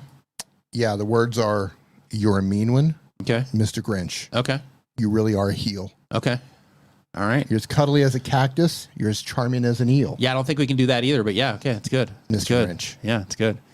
Yeah, so there we go. You're there a we go. bad banana Yeah. with a greasy black peel. You're a monster. Mr. Grinch. So next question. He says no Bollies. No, man, I actually, or Baileys. Yeah, I actually, I don't really drink that much. Like, you know, like every now and then, like if I'm, you know, doing something, there's a, you know, big group of people there or something, then, you know, maybe, but, you know, usually like, you know, like I'm not the type of person that like sits around and like, I don't, you know, have a problem, you know, with anybody else doing it, but like, I just don't sit around and like, you know, like, I don't enjoy the taste. I'll just do it that way. So like, I don't enjoy the taste of beers. I don't enjoy the taste of whiskey. I think it's like torture to drink, you know, whiskey. Cocktails. I don't claim him as my brother. I like mocktails, right? Because you get the good stuff without the alcohol in there that makes it taste funny. So so because of that, I'm just not a big drinker. Yeah, But every now and then, you know, I'll grab something or whatever, you know, like a, you know, margarita or something every now and then, but hardly ever. Like it's just not my thing. Margarita, mojito, like one a year, maybe rum and two Coke. a year. We usually have rum at home, so my girlfriend and I like a rum and Coke. Occasional wine, not big drinkers either, just occasional stuff. No. When I was younger, when I used to tour around and play a lot, firewater. Firewater. So for those of you who have played music live before in front of a lot of audience, people buy you drinks all the time. Oh, okay. And that's great, but that's terrible at the same time. Sure. Because sometimes they just keep the drinks flowing all night long. And if you can't hold your liquor like me, then you end up, it just doesn't work. Yeah. So that's bad because, you know, you're playing 4, 5, 6 nights a week, and every night people are just buying you drinks. Yeah. And when you're young, you kind of lack the discipline to say, "Oh no, I'm good." Sure. You're just like, "Woo, yeah, woo, give me another." Yeah, sure. Yeah. Yeah. I can't do that now. I feel terrible the next day. Yeah. Takes you like a week to recover. Yeah. So the Artist Haven, thank you for the super chat. Super appreciated. Says, happy holidays to my favorite brothers on YouTube. I'm looking at starting a podcast in 2024, but I'm struggling on what to talk about. Any tips to help me narrow down the plethora of ideas that I have? Thanks for all that you do. Much love from Texas. So I recommend just, kind of doing a little bit of soul searching and thinking like, what do you hey, want to talk about? Yeah, like, hey, well, what is it, what is it I would love to share with people? Is it, something to where it would add some type of, like direct value in terms of like, helping people like do something? Or do I just want to like talk about, the way that I think about, all these different things? Like there's so many different things that you could talk about. I would just pick the thing that you would just love to talk about all the time. Like one place to go for this, and I recommend this when people are talking about starting YouTube channels too, is, what is it that you talk about when you are around friends and you are, just talking it up? Like, what are the things that, the conversation usually goes in the direction of? I would, consider that as one of, the things to consider.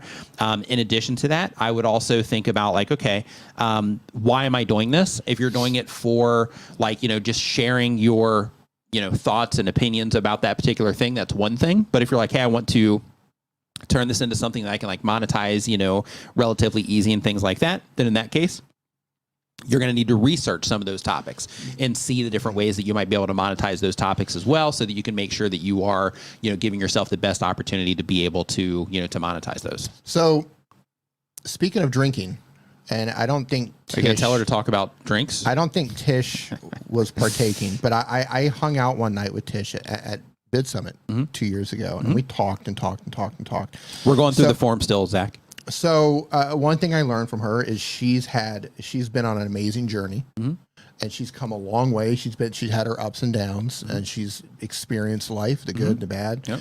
So she definitely comes from a place of RV life. You could talk about the RV experience. She's doing the RV thing. Yeah. My point is she has an enormous amount of life experience, and Tish, I would say, think back. If you and I or Nick or your friends or people maybe you just meet at the first time when you're talking to a Bid Summit, you're sitting around at the bar like we were and you're talking, what's something that you could have talked about with us for hours? Yep. Something that would have just inspired you to carry on the conversation for hours. You start talking about it, you start getting pumped up like, oh yeah, here we go. Yeah. Even if it's just telling your stories and your experiences, like whatever that is to you, maybe that's what you should be podcasting about. Love it. What did it, what could we have stayed up until 4 a.m. talking about with no effort whatsoever? Just talking, and it felt comfortable, and you just felt inspired to keep talking, and you didn't want to go to bed. Talk about that, whatever that is. Love it. Yeah, Motive Music says for me, that's music education and complex learners. Love it. So next up, we've got, we did build with Mooney already. So now we're on number 15 here. We've got China Jackaroll. I hope I'm saying that correctly. They do a cover channel. We're on 15. 15. Mm-hmm. They have a cover channel. They have been on YouTube for less than 6 months.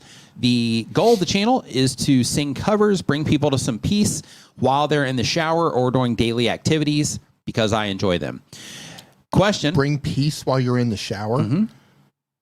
Yep. Just putting this out there. Your shower is not peaceful. No. Like what's going on? I listen to music in the shower. Yeah. Yeah. I'll put my phone up on the thing up here.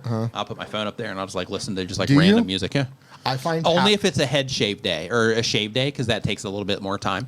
But if it's a shave day, then I'll put that up there. If it's not a shave day, then I'll just get in and out real quick. I find the act of showering itself in complete Soothing. Silence just peaceful within itself. It is. Like I don't get into the shower and like, oh my God. This is great. Yeah. This sucks. What am I doing here? I can do this all day. Yeah. Unless it's cold. Yeah. And then I'm like, this is terrible. But generally it's just kind of like chill. I like the sound of the water and the splash. But you listen to music. Yeah. Yeah, on shave days. On shave days. Yeah, because I'm in there long enough to make it make sense. Sometimes it'll be music. Sometimes like I'll be listening to like a podcast or something like that, and then I'll move it over there, an audiobook, and I'll just take it in the shower with me and just keep going. So the question is, so when people say that you have to use curiosity to attract people to your thumbnail, is that for cover songs too? Because I look at some videos from other creators with my audience and just make their thumbnail the name of the song. Yeah. In doing covers, I would focus it on the artist. If you can find imagery that that you can use Wikipedia to find that. So if you go to Wikipedia, over there, if you click on the images on Wikipedia, it will tell you the usage rights for the image. So if you can find images to where you can attribute, and then you can put that attribution in your comments, or not your comment section, but your video description, then in that particular case, using those, those images to help people identify that, that it's a song by that person is definitely something to consider. If you wanted to put the text name of the song, that's also fine as well. I wouldn't necessarily do the curiosity thing unless you do it through the content itself. So for example, Dee and I were talking earlier about like a heavy metal versions of Christmas song, or Christmas versions of heavy metal songs, right? So in that case, it's like, I turned, Master of Puppets, which is a Metallica song. So I turned Master of Puppets into a Christmas song, right? In that case, that creates curiosity, because then anybody that likes Christmas songs and knows about Metallica is going to be like, how did they do that? And then it will create that, curiosity. So there. much more fun on these streams if you just bit the bullet and said, you know what, I'm gonna get demonetized on this stream, or I'm gonna lose my AdSense on this stream, and then it would just allow us to sing stuff. Oh yeah, yeah. You know how I am though, man. I'm just like, yeah, you know what I mean, right? Because you still get the super chats, sure. Get the super chats, right. But it's like. And you might even get more super chats if we're just like, hey, look, we're just going to sing stuff and hum stuff. I like to keep it clean, man. I like to keep the channel clean. Oh, man. I want as few dings as possible on my channel. Like, you say so many things, and I just, yep. like, I just want to, like, yeah. I know. Like, I almost just did the Metallica thing. Yep. I almost did it again. Yep. The guitar. Yeah. It's all right. I know what you're trying to do, though. Yeah, I can hear it. Anybody in the chat, you might be able to hear it. Yeah. I just want to do it. It would make it. So it'd probably be fine, but I just like to just be safe. This is what I do, so I gotta keep it safe and clean. Don't like to run any risk there. So Tarantula. I just want to add one more thing since we're doing covers. Yeah. And I know you didn't ask this specifically please because you were asking about thumbnails. One thing that really intrigues me about covers isn't necessarily that someone's doing a cover. An exact song, like here's the cover exactly like they did it. What interests me is like different versions of a cover. So, and I'm just randomly pulling this out. So just say like a Christmas version of a Metallica song. Yeah, or like Adele, Someone Like You, but synthwave. Right. And then you got like, a synthwave thumbnail with like Adele with like the 80s sunglasses on it. Something like that. Like I was like, oh yeah, I'm clicking on that. Sure. Stuff like that really intrigues me when it comes to covers versus just like I'm doing a version that sounds exactly like what they did. Yeah. Like their version's probably good. Yeah. Yeah. So, and just food for thought. So next up, we've got, let's see here. So the channel is Tarantula, I think is how I'm supposed to say that. They do exotic pet content. The goal of the channel says, I want to share my passion for spiders. That's cool. Okay, I'm out. Yep, that's it for D. The question is, what should I focus on to improve, to level up in content creation? So I just put out a video. It was 3 videos ago. So I published one yesterday on the things that you should be doing to your YouTube channel to kind of prep the channel itself for going into 2024. Make sure you watch that one. If you're a new content creator, make sure you watch the video on things, the one that says every new YouTuber should watch this. A lot of really good information in that particular one about just things you got to make sure that you are going to face, regardless if you're doing it as a hobby or, a career. So, making sure that you watch that video for that and just getting the nuance of all that stuff. And then the video before that one is a video about skills. That particular video shares 10 core skills that are really important for propelling yourself as a content creator. So I would definitely make sure that you check out that video so you can, get the insights on all of that. Got a super chat here. American English with Brent. Thank you for the super chat. It says, I'm working with a Chinese company, spreading my content over Chinese social media, 70-30 split. Things seem on the up and up. Have you heard any horror stories about this type of business? I have not. I've never worked with anybody that's done that, and I've never done it myself. So no, I can't say that I have any information at all about that. That might be a good thing for. Are they putting you in Douyin, or are they putting you like on a bunch of different music? Or not music, you're not doing music. What are they putting you on exactly? Yeah, he's doing English speaking. He's English teaching people speaking. English. Okay. No, I have not heard any horror stories, but I have met some Chinese people who do very well. They make a lot of money teaching foreigners Chinese on various apps. Oh. Like they make a lot of money. So I don't Well, know. his would be going in the other direction. So he's getting put into the Chinese market to basically as a So basically, he's being inserted there instead of it being Chinese going out. My point that I was getting at is I think there's a legit market for it. Oh, got it. That was my point. I know people who are doing it the other way that are doing really well. I haven't heard any horror stories, but love the idea though. Yeah, love the idea. Yeah. So next up, we've got official Stella Core. They upload 1 time per week or more. The goal of the channel. Really quick, one thing, just make sure if you're signing any contracts with him, you want to make sure that you're not giving them any ownership of the content. There we go. Yeah. The goal of the channel here is to explore AI technology and its possibilities. The question, how can I better direct my content to people who want to actually see it? I receive literal hate and death threats for using AI. I would love to target my content only to people who are open to AI. So here's the thing. When you put yourself out there on the internet, regardless of the type of content you make, there's going to be people that will, dig what it is that you do. There's going to be people that, will hate on what it is that you do. So the thing that you have to make sure that you focus on is the people that dig what it is that you do. Because the people that are not, they're going to be very difficult to convert, and it's not your job to convert those people. So because of that, I would focus on serving people that are already into AI, even though people that are not are still going to see the content. Some of those people are going to respond to it, but YouTube system will, kind of handle some of that over time, but they're still going to test your content against people, and people are going to come into that, and they're, some people are going to give you a hard time. But another thing to think about too is just make sure that you are super clear in your thumbnails through the imagery that you're using, and or the text that you're putting on your thumbnails, that it does have something to do with AI, for the sake of making sure that it's grabbing the attention of people that, that are into it. And you're basically making it to where they can identify it the easiest. Even something simple like just putting a big AI right on some of your thumbnails, like that type of thing, just for the sake of helping them identify it. You're still, because all this stuff is new right now, you're still going to get people that are coming in that are going to be afraid of it. You're going to get people coming in that are going to think that it's like cheating or something like that. Doesn't matter. Do your thing. Stay in your lane, keep serving your audience, and just remember, for everybody here that gets hate on anything it is that you do, remember that you're doing what it is that you do for the people that you are serving. You're not doing it for the haters. They're going to hate. They're going to do whatever it is that they're going to do. They're going to say whatever it is that they're going to say, but you are doing it for the people that are going to receive the value from what it is that you're doing, not the people that are going to oppose it. Imagine hating something so bad that you feel compelled to give death threats over the internet because someone is making AI content. Right. Here's what you do.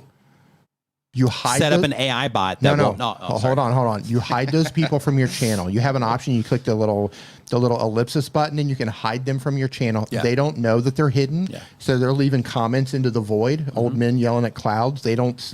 You're not going to see them anymore, and you just wait because as AI evolves, AI will take care of those people for you. Right. Skynet. Skynet is eventually going to come and take care of them for you. Right. So just wait. I do want to add something though. What? I do want to add because one thing I mentioned was that you're doing it for the people that that you're serving. So if you are making a content where you are like really opinionated and stuff like that, there is a place for that too. So if you are making content, some people will make content for the sake of triggering people to come in and like argue with them.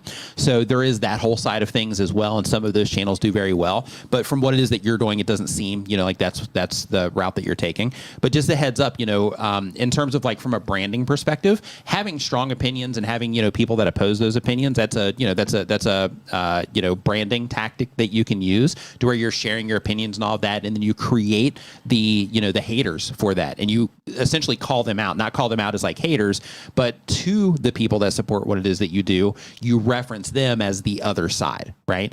And that can also be a strong thing for building a brand as well. So back to American English with Brent. He says it's pretty much all of the Chinese social media. So the money they're talking about is crazy, well into the 6 figures. The money will come with private English courses. Yeah, so when I was talking about people that I've met who are doing ridiculously well, yeah, they're making stupid money. Just money that to the Western market, it doesn't even make sense. And they have some other things on various apps, which is equal to like a super thanks on YouTube. So on YouTube, a lot of people don't do well with the super thanks. I think it depends on your channel, but generally speaking, I don't hear anybody really doing well with the super thanks. There are people who are full-time creators in China making stupid money just off their version of super things on some of those apps. Also got to keep in mind the size of the population there, over 1 billion people. They have a lot of people on social media. So if they can get you in front of the right people, you might make a lot of money, man. Just don't give them the rights. Like if you're going to give them any sort of rights, make sure it's just for the country. Make sure you're not giving them any worldwide rights to anything. So wasn't it you that was telling me about like some of the influencers over there, how basically some of the social media apps and stuff, they'll geolocate them and they'll only serve them to people around. And then like some of the people that are selling stuff, they will go and hang out in like the nice areas so that that's who's seeing their content. They increase their likelihood of sales. Tell that story real quick. That's just interesting. I think it was super clever. Right. So one thing that they do it's online selling is huge in Asia to begin with. Just where people are going live and they're selling stuff. It doesn't matter what they're selling. They're selling anything. It's like the Amazon live selling on steroids, right? Really popular in Asia. One thing that they do in China that's crazy is for the apps that will geolocate them, they will go and set up camp to do live streams on the streets in wealthy neighborhoods. So they'll be geolocated by people who have money to increase the likelihood that they're going to get more sales. So they'll have just entire live streaming, 20, 30, 40 people. A lot of them are women that are camped out with these mobile live streaming systems. Like one with right like next 40 phones. Yeah. They'll have like the phone set up and all these lights just literally sitting on the sidewalk, one right after the other, like in a nice affluent neighborhood to increase the likelihood that they're going to get people viewing with money. It's crazy. Smart. But crazy. Yeah, that's wild. Yeah. So the next channel here. Wild over there, yeah. The next channel here to get us back on track is Studio Nova TV. Hey, Brightmaster, today's Hey, happy birthday, Brightmaster. Happy birthday. Happy birthday. Welcome to your first, welcome to your 21st birthday. 21. Your 21st year on the planet. Do you remember your 21st birthday? Boy, do I, because of you. You, me, and Craig Glardon took a trip to Florida. What? I don't know if you remember this. I probably don't. Yeah, my 21st birthday. He's telling me these stories about me that I don't remember. Right? So, I think your time in Mexico like blocked a bunch of stuff. So for my 21st, this is the type of brother he is. So, for my 21st birthday. Is this a good story or bad story? It's a good story. Okay. So, my 21st birthday, my brother, at that time, his, business and everything, like he was doing well at that time. So the first thing he did is he took me to a mall and he got me like a really nice suit. And he's like, hey, every guy needs like, a good suit. Hold on. We're still going. That's right. So he's like, every guy needs like a good suit because you got to represent yourself, well, sometimes things like that. Right. So he took me to the mall and got me like a really nice suit. He's like, just pick one that you like. And I did. And it ended up being like a really expensive suit. And I was like, oh, no. And he's like, hey, that's the one you picked. Like, we're getting that one. So he did that. Then we ended up driving, and then we ended up driving your Cadillac. It was tan. It was like a tan suit. Yeah, it is. Suit. Yeah, I remember that. Holy cow. It's a tan suit. Wow. And then we ended up driving your Cadillac, me, you, and Craig. 1972, mint condition Cadillac Eldorado, drop top, oxblood red, white leather seats. Yep. We ended up driving that car from Ohio down to Florida. We drove that to Florida? We drove it to Florida. And then if you remember, when we got there like right as the sun was coming up and all this stuff. And we all had the foolish idea of going to sleep on the beach. Oh, yes. I remember that. Yep. Miami. Yes, Miami Beach. Yep. And it's coming together, right? Yes. So we drive this car down to Miami Beach. We drove all night or whatever to get down there. Wow, I forgot that. So Holy cow. we drive down, we get to Miami Beach. We decide to just sleep on the beach because, hey, it's like the sun's coming up, whatever. Let's just sleep here. This will be awesome. And we fell asleep. So we get there. Yeah, we fell asleep on the beach. I remember this now. Our friend, we ended up like going into like sleeping bags or covering ourselves up. I'm not sure how it didn't happen to us, but our friend ended up like worming his way out of whatever it was that he was covering himself with to sleep. And he ended up getting baked like a lobster. So basically, when we woke up the next day, he was completely beet red, and it ruined the rest of his trip because he could hardly even walk. He was so rough. Cooked. But yeah, anyway, for my 21st birthday, he got me like a really nice suit, and then he took me and a friend on vacation down to Miami, Florida. Fist bump. Love you, man. You're awesome. Some of my coolest experiences, just in life in general, have come from this guy. I forgot some of that So yeah, that's just one of them. I don't remember driving the car down there. God, we must have spent a fortune in gas. That thing was a guzzler. Yeah, dude.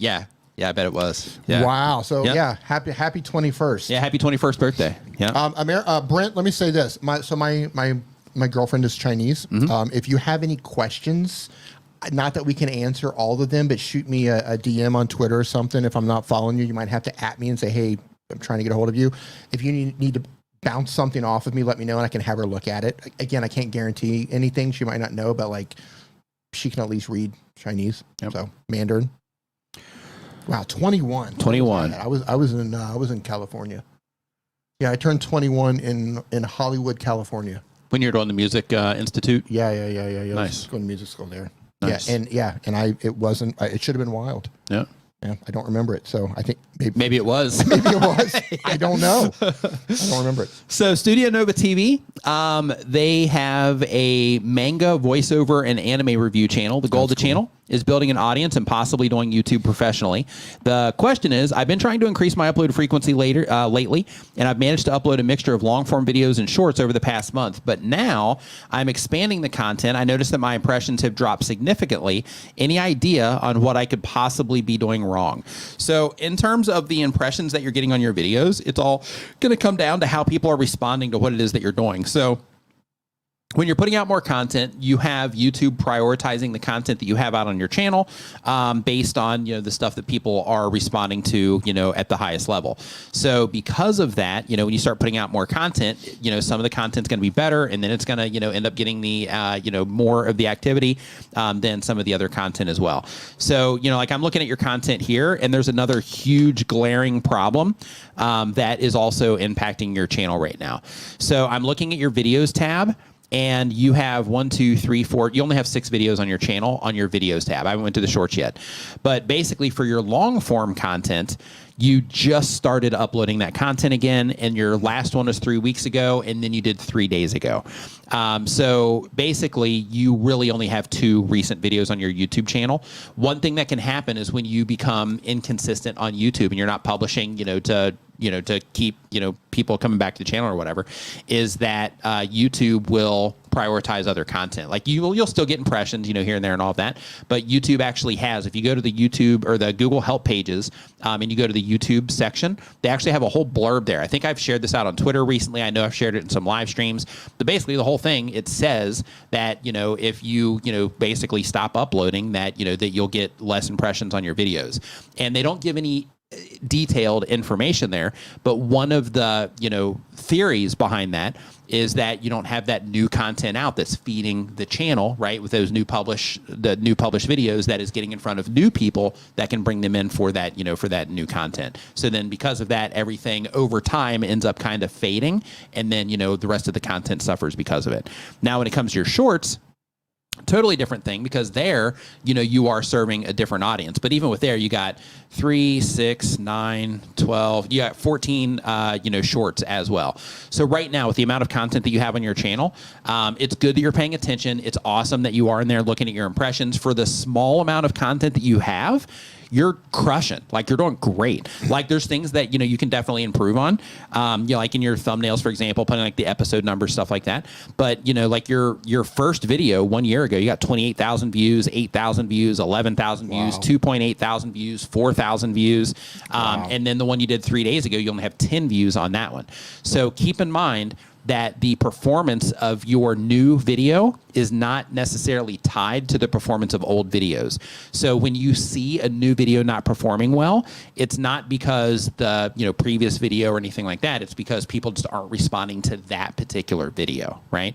So because of that, I would go in and I would look at the retention on that video, go look at the click-through rate on that video. You have videos on your channel that have done well, so you have content to compare them against. So go in, and you always have to factor the impressions that you're getting, because the more impressions that you get, the harder it is to maintain the attention of a large group of people compared to a few people. So because of that, you have to make sure that you are looking at that you're considering the impressions when you're looking at the stats. But compare the videos that are like 10 views, like that's not even enough to really, do much with. But I would definitely go in and just, see how, the videos are comparing against that one. But really, like with that one, I would like share it in your community feed. I would update the thumbnail, maybe update the title on that particular one, because so far it is having like a pretty rough start. So I would definitely go in and kind of mess with that one, unless your understanding of the niche and your audience is strong enough to where you're like, yeah, they'll definitely respond well to this. It just needs to get in front of enough people. In that case, then don't touch it. But if you're like, yeah, maybe this could be better in terms of grabbing people's attention, so that they'll, click on it, come in and watch it, then you might want to make those changes. Super chat. American English with Brent says, D, I appreciate the offer. I'll hit you up. Yeah, so X has this crazy thing because I'm not verified, and I don't know if you are or not, but we can't DM each other. So if you can't just hold on, what? You can't DM on X if you're not verified? So if you're verified and you try to they try to limit the DMs now. They're trying to get you to upgrade. Oh, interesting. So I didn't know that. Yeah, because I'm already a paid user, so I didn't know that they were putting those limitations. Yeah, interesting. yeah. Okay. So you just at me like, hey, I'm trying to DM you. I check in on X every couple of days. So next up, okay, we did Studio Nova. So let's go to the next one, which D is number 19. Here's something here. So Practice Makes Pervert, funny channel name. It says, I feel lazy making my side of something that's already been done. So they're talking about, is it, okay, so here's a question. Is it lazy to remake content that's already been made? By you or someone else? The way I understand it is you look at something that someone else has made and you made your version of it. Think that's lazy? I think it's a good starting point, and I think that in a lot of niches that there is overlap. But if you want to stand out, doing original stuff is definitely the thing. So, for example, if you look at my last video that I have on my YouTube channel, even though there is some crossover in terms of the information, because I do talk about things that I do talk about on occasion and that everybody else talks about, just to make sure that people that are interacting with that content knows about those things. But in terms of the value proposition of that video, it's the only one. Right. So because of that, doing those types of things that help you, stand out is definitely something that's helpful. The video before it, same exact thing. It's the only one. In terms of, the concept, some people, might have done something similar, but in terms of like how it's all set up, how it's all framed, so to speak, like every new YouTuber should watch this. And it's basically just giving a full breakdown of all of the things that, that you need to keep in mind as a new content creator. Like those, that is not just about, the tactical stuff, but also just other things that you're going to be dealing with. Nobody has that video either. So, when it comes to, using the general idea as inspiration, I think that that's fine. And sometimes there's going to be overlap. It's just how it is. Like, two people do have the same idea. That's why, there's, more than one type of phone. That's why there's more than one type of watch, more than one type of mouse, Brian and so G, on. ready? Right? Brian G says, think pizza.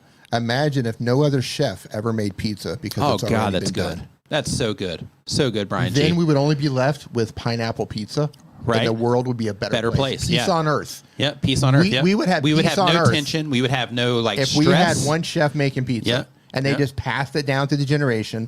What type of pizza do you want to eat? Move over Elon, move over Jeff Bezos, move over oil tycoons in Saudi Arabia. We have the cheese, the tomato sauce, and we have the pineapple. You take the pizza or don't take we got Mario over here making pizza. Mario's making the richest pizza. person in the world. Yep. There you go. Yeah. So world peace. Yeah, I love that. But yeah, so when it comes to YouTube though, like, ideas, like there definitely can be overlap, but the more original that you are, and the more that you do, come up with new stuff that, other people haven't done before, that's just how you, one, stay ahead of everybody else in terms of, like, oh, hey, I've never watched a video like this before. Nobody's ever shared that with me before, those types of things. The more of that you can do, the better off.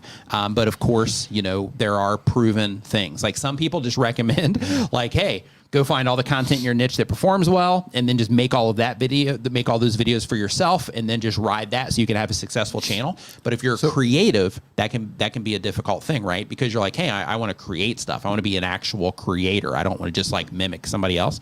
So when it comes to that, that's where you have to make sure that you're introducing your own ideas and that you are coming up with, your own stuff.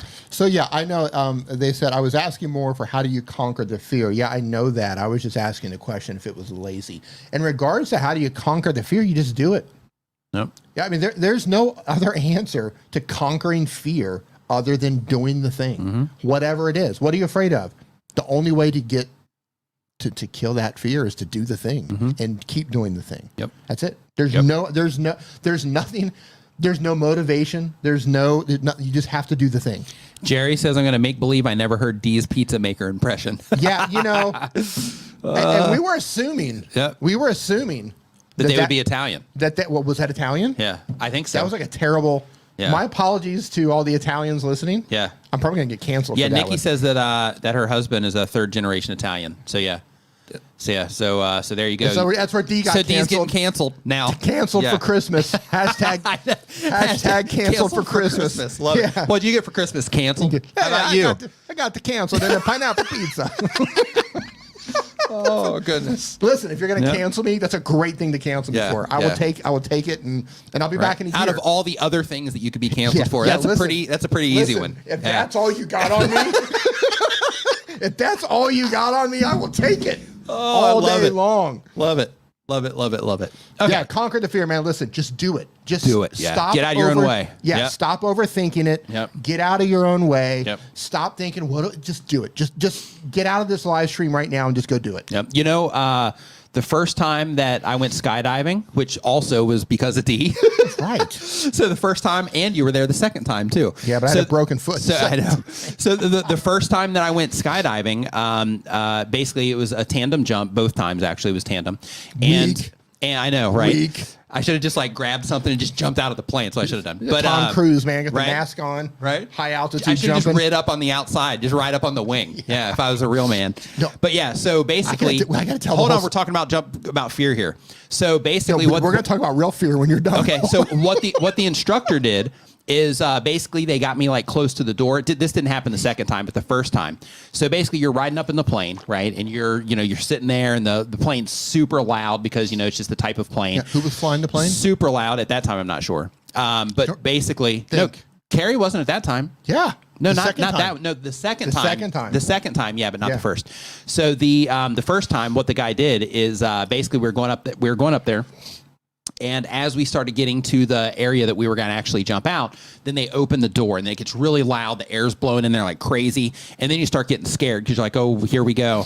And then you get over close to the door and the guy's like, okay, we're going to jump on 3. So, just get ready to like jump on 3. And he kept emphasizing that. I'm like, okay. And he's like, we jump out, make sure you kick your legs up, all this stuff. So we get to we kind of scoot over to the door and we sit there and I'm looking down and I'm kind of freaking out a little bit. And I'm like, oh my gosh. And then I hear him start to count and he's like, okay, you ready? And I'm like, yeah, let's go. And he's like, 1. And I'm like, oh God, here we go. And he goes 2 and just goes and just pushes us out.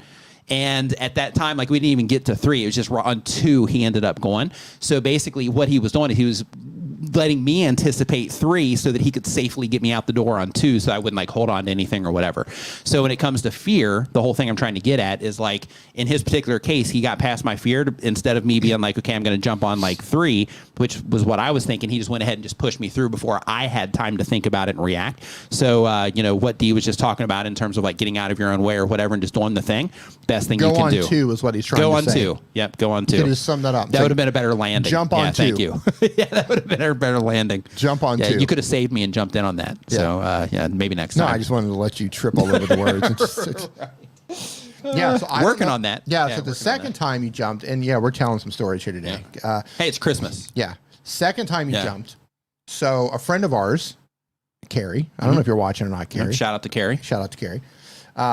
She's a pilot, and we were all hanging out at a drop zone. We were actually like she had like an RV. We're all staying at the drop zone. There this video is on my All Our Questions channel, by the way. Yes, it was. Yep. Yes, it was. Yep. And Still is. Yeah. She's the one she was the pilot that kept taking all the jumpers out and just jump after jump after jump. And so I went up in the passenger seat and it with her, and she's kind of, Carrie, I don't know if you're watching this, but you're kind of crazy. So it's not even like, it's not even but like in a good way. Crazy in a great fun way. Yeah. So we're up there and I had a broken foot, so I couldn't jump. And she's flying and I'm in the passenger seat and she's like, you sure you're buckled? And the guys all jumped out. And she's like, are you sure you're all buckled in? And I said, yeah. Took the plane and just like nosedived the plane. Mm-hmm. Just nosedived the plane. And it was like, it was pure weightlessness. Mm-hmm. And she just took it down like a stunt pilot. Mm-hmm. As far and fast. Did you do the same thing? Yeah. That was terrifying. It was. And she didn't tell me she was going to do it. She's like, you buckled up. And I was like, yeah, why? And I was like, oh. That was crazy. Anyway, yeah. Good stuff. That was terrifying. Yeah. That was scarier than jumping out of the plane. Yeah. Yeah, because you don't have that certainty. You're not like, yeah, my shoot's probably going to open. Instead, it's like, what's going on? I didn't even know it was going to happen. It was just like, surprise. Right. Yeah, I had no idea. As far as I knew, like the plane was going down. I had no idea. So next up, we've got Gardening with Bear Brown is our next question here. They've been on YouTube for, or they upload one time per week or more. They've been on YouTube for a year or more.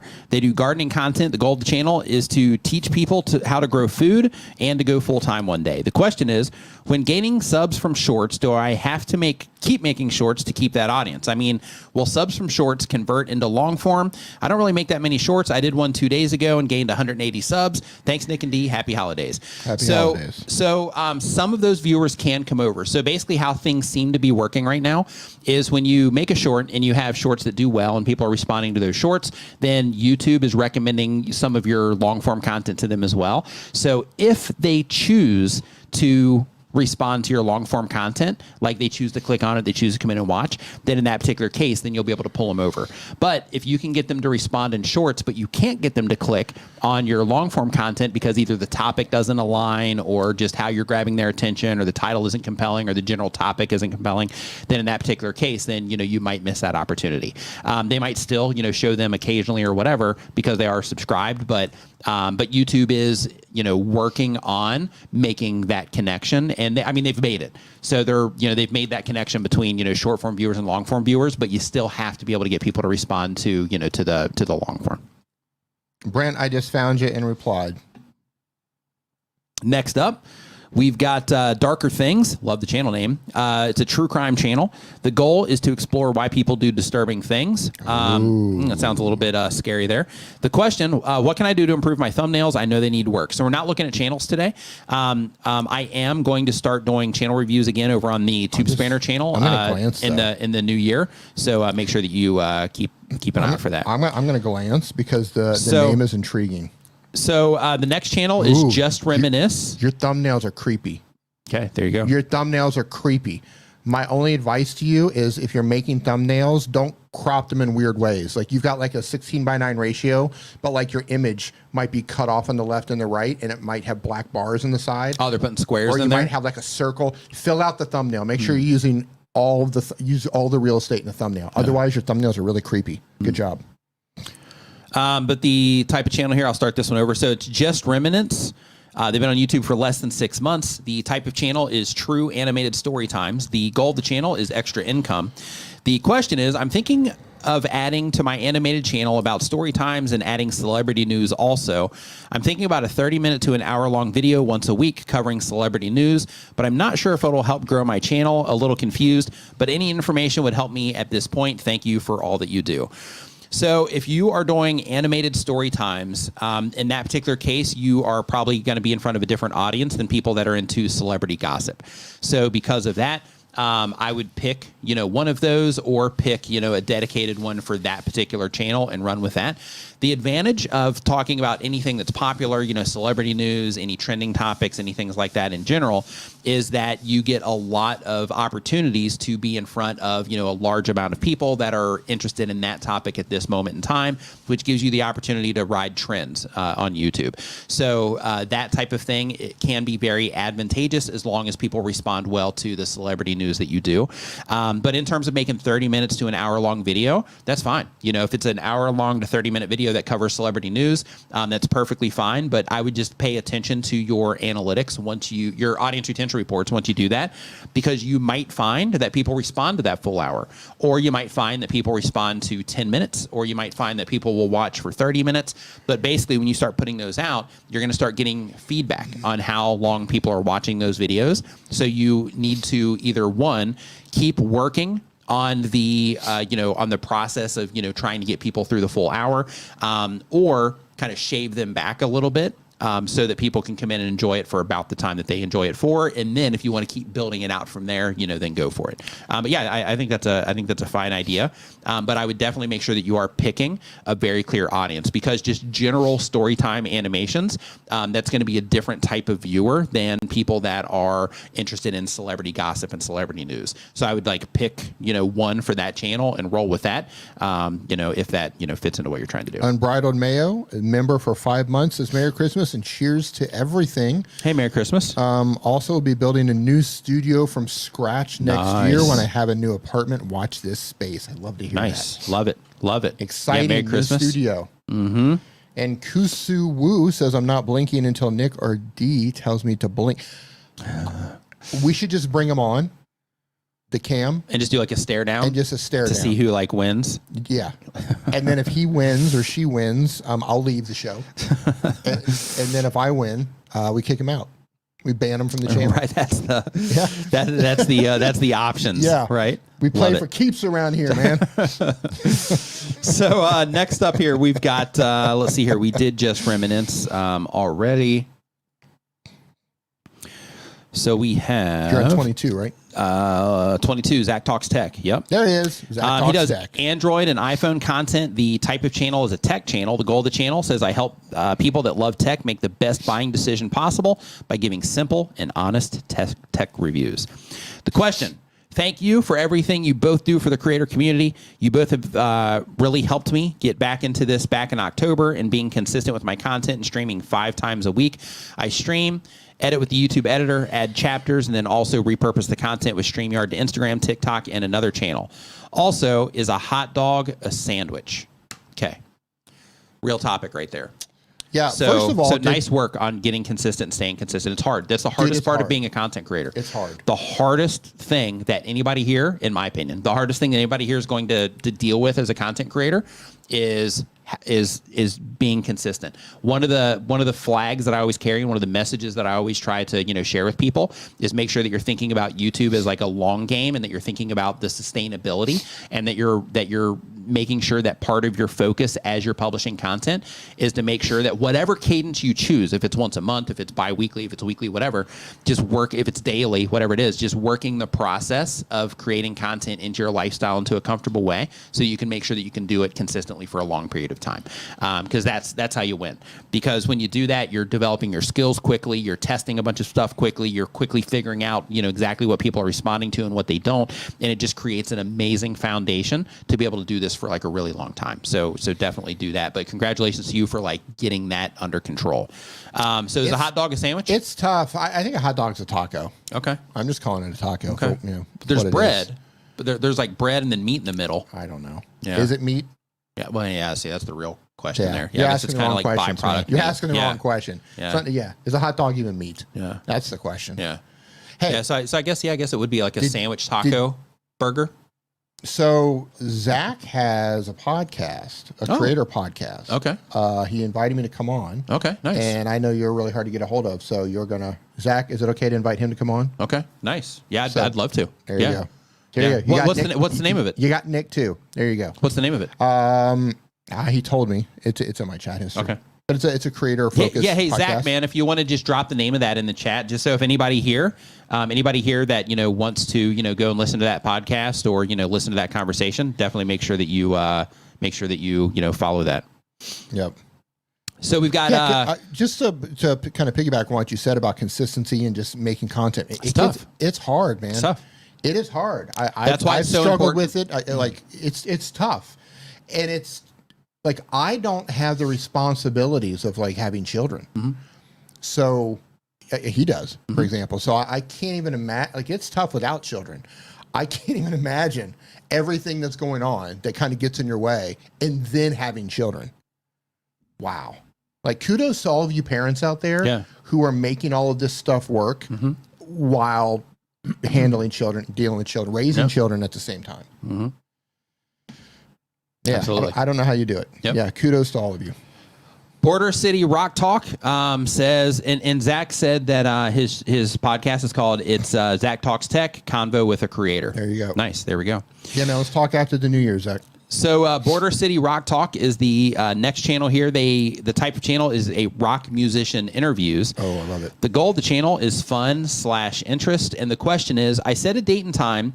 I upload my interviews and my subscribers wait for it. Recently, I was about to publish and I got a notice that my content had been flagged, either the audio or the thumbnail. I appealed and they reviewed. The thing is, I had 4,000 views before I got word out and the review came out clean. So I actually lost out on that revenue. Is there a way for me to get that missed income back? Unfortunately, there is not. So, so when it comes to, you know, if it was a claim, wouldn't it have gone into if it was escrow? a claim, if it was a claim, then it would claim. be fine. But if you got, you know, like a strike of some kind on that, then in that particular case, then no, it'll just be like a loss for that. But if it's a claim, you might be able to, and then it'll just show up. But in terms of your actions, there's nothing that you can do, unfortunately, in that situation. Like they'll either give it back to you from that, or they won't, unfortunately. Yeah, but if it was a copyright claim due to the music that you were using, and then you cleared it, that you'll get that. Should open it up. Yeah. So Izzy versus NYC. Anyway. They upload 1 time per week or more. They've been making videos for 1 year or more. The type of channel is comic book related, weekly live stream on trending and new books. The goal of the channel is to build and inform about the comics. And the question is, my channel is comic book based. I have steady growth, but I noticed that it's hard finding more viewers. What other platforms can help me get more eyes besides Facebook and Instagram? Okay, so here's the thing. If you are uploading videos to YouTube and you're trying to get activity on YouTube, the best thing that you can do is learn to make videos that people respond well to on YouTube. When it comes to other platforms, you can publish your content on those other platforms, and you can even grow on those other platforms and build audiences over there. And if you build a really large audience over there, some of those people will come over to YouTube. But if you're trying to grow on YouTube, you got to learn how to get the response on YouTube, because every video that you publish over here, it's going to be showing up in people's subscription feeds. It's going to be showing up on home pages. It's going to be showing up in suggested videos. It's going to be coming up in search, you know, depending on the type of content that you're making. So because of that, you have to learn how to get that response here. And it's something that you have to work on. Some people, based on like skills they might have had when they came onto the platform. What do you mean some people? They can make it work really quickly. Other people, it takes time because they've got a lot of skills that they have to build from the ground up. And because of that, it can just take that, you know, just more time because they have to learn how to do the thing. So what I recommend that you do is start working on the skill side of like, okay, how do I put videos together in a way that people, you know, will respond to the best? And you use your current content as a roadmap in order to do that. You use your audience retention reports to give you feedback on how people are responding to the content that you're publishing. In addition to that, you got to work on getting people to click on it. So when people, you know, get presented your content, the simple way to do that is to make your thumbnail show something in the thumbnail that helps them identify that content's about something that they care about, and then make a compelling title for that is based around the topic or theme of the video. You want to make sure that you're thinking about the topic or the theme of the video and your thumbnail before you even make the video in the first place, so that you can make sure that you can represent that video well from the outside, so that you can make sure that the clarity is there and all of that, and that it's easy to identify and that it's compelling. And then you make the video. And then once you make that video, you keep in mind, okay, this is the expectation that I've created through my topic, title, and thumbnail that I need to make sure that I'm meeting when people come into this video. And then you basically start building the video out from there, right?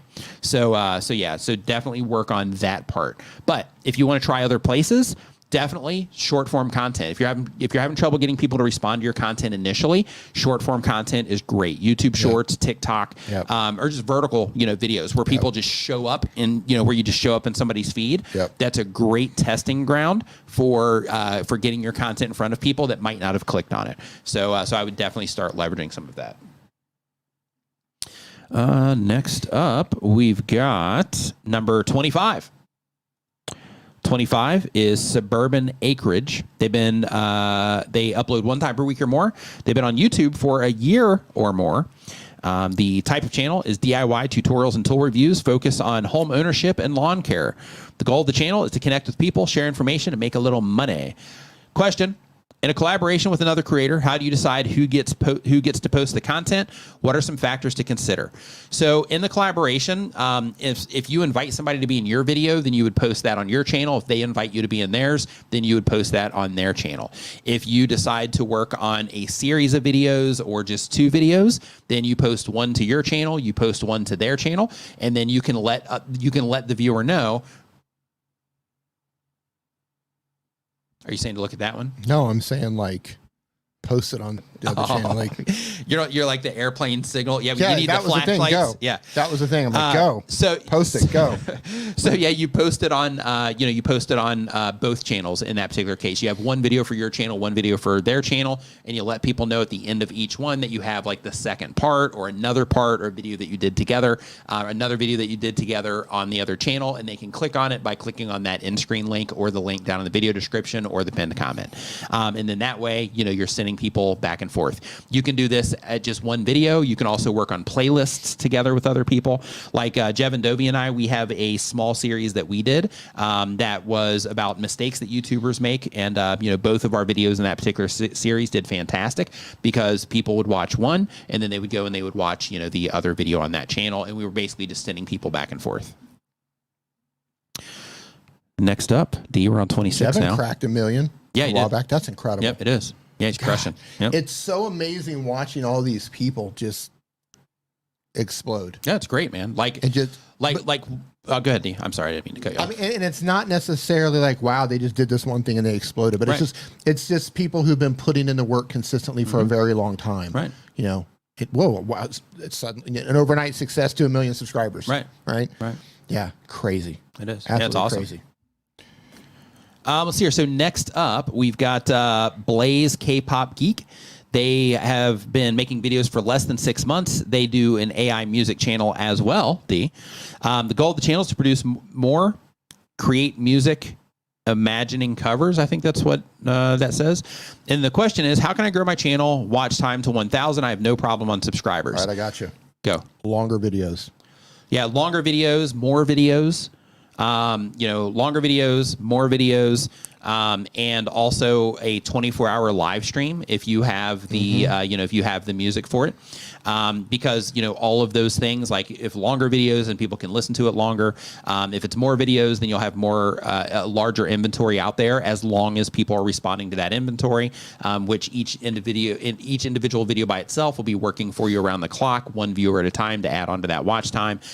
In addition to that, you could do a 24/7 live stream so that as people are finding your content and they interact with it, like some of those subscribers, for example, they see that pop up live, then they can start listening to it in the background. So you can do that sort of thing. Also, make sure that it's easy for people to flow through your content. So, for example, you want to make sure that you are using end screens. You want to make sure that you are using pinned comments. You want to make sure that you are using links in your description, that you are sending people into playlists of that genre of content. In addition to that, you want to make sure that you have your content organized based on, the genre. You might be all around one genre, which is fine, as well. But if not, then you want to make sure that you have all of those organized, on your channel page as well to make them easy for people to find if they want to explore more music. For me, I listen to tons of music on YouTube. Yeah. And when I listen to the music, if I find somebody that's really good, or if I find like a, one mix or something like that that's really good, then I'll be like, oh man, I want to see what else they have. And then I'll click on the channel name and then I'll roll down their channel page and I'll look for other content on the channel. So yeah, I would definitely do all of those things and make it easier for people to find more content and make sure that you are leading them into playlists instead of just individual videos so that they can just have a layback experience, listen to it on the background, track after track after track for the people that are enjoying what it is that you're doing. So one of the things that really started moving our watch time on the Creator Mix channel. On the YouTube oh yeah, channel by the way, music. Congratulations on 10,000 subscribers on the Creator Mix YouTube channel. Awesome, yep. Thank you. By the way, one of the things that really started moving the needle on the watch time for that is, and there's a lot of testing going on there, and I was like, okay, well, the watch time wasn't moving when your videos are 2 minutes, 2.5 minutes, 3 minutes. It just wasn't really piling up. But then I uploaded, I think, three or four 1 hour mixes. Mm-hmm. And then I linked them all together. Mm-hmm. And then all of a sudden, it was like the foot just went on the gas. Mm-hmm. And I quickly packed on like 1,000 hours of watch time, really quickly. We're still like 1,000 short, but I could upload more 1 hour videos from different niches and stuff like that. Yeah, longer videos, and I don't mean 10 minutes. Like put like an hour up there, multiple. Think about what people want to do when they're listening to music.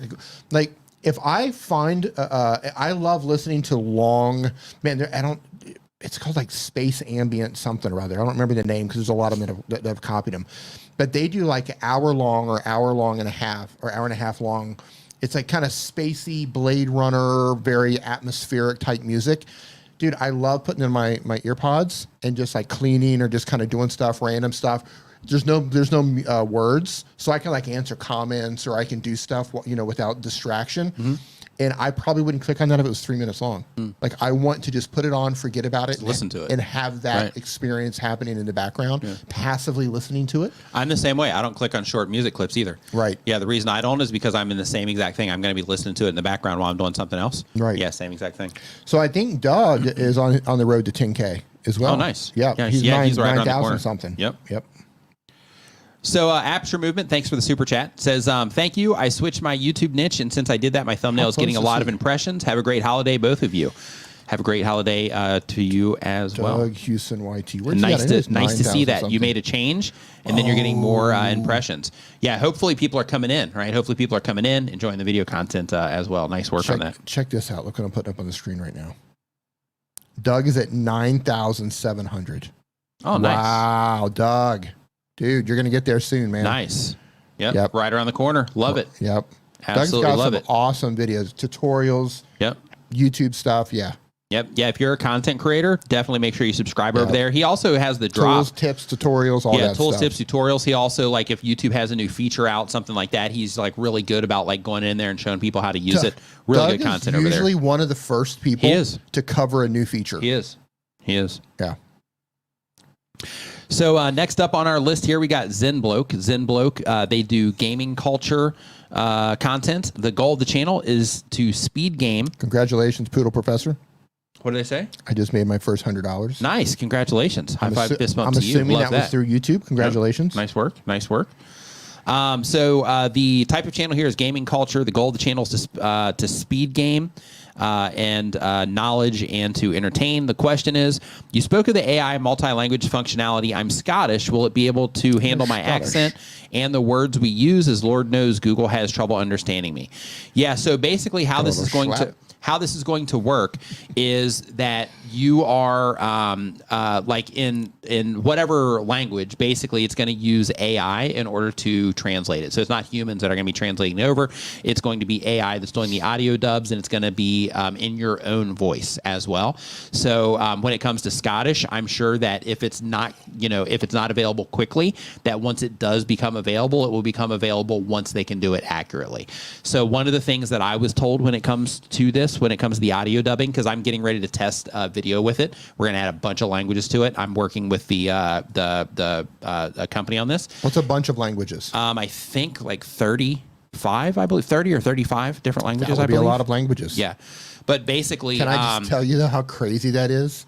So it's going to do your voice. Yes, it's going to be your voice. Yes. So I'm going to have to hear your voice in 35 different languages. Well, I mean, you'll hear it in English, but yeah.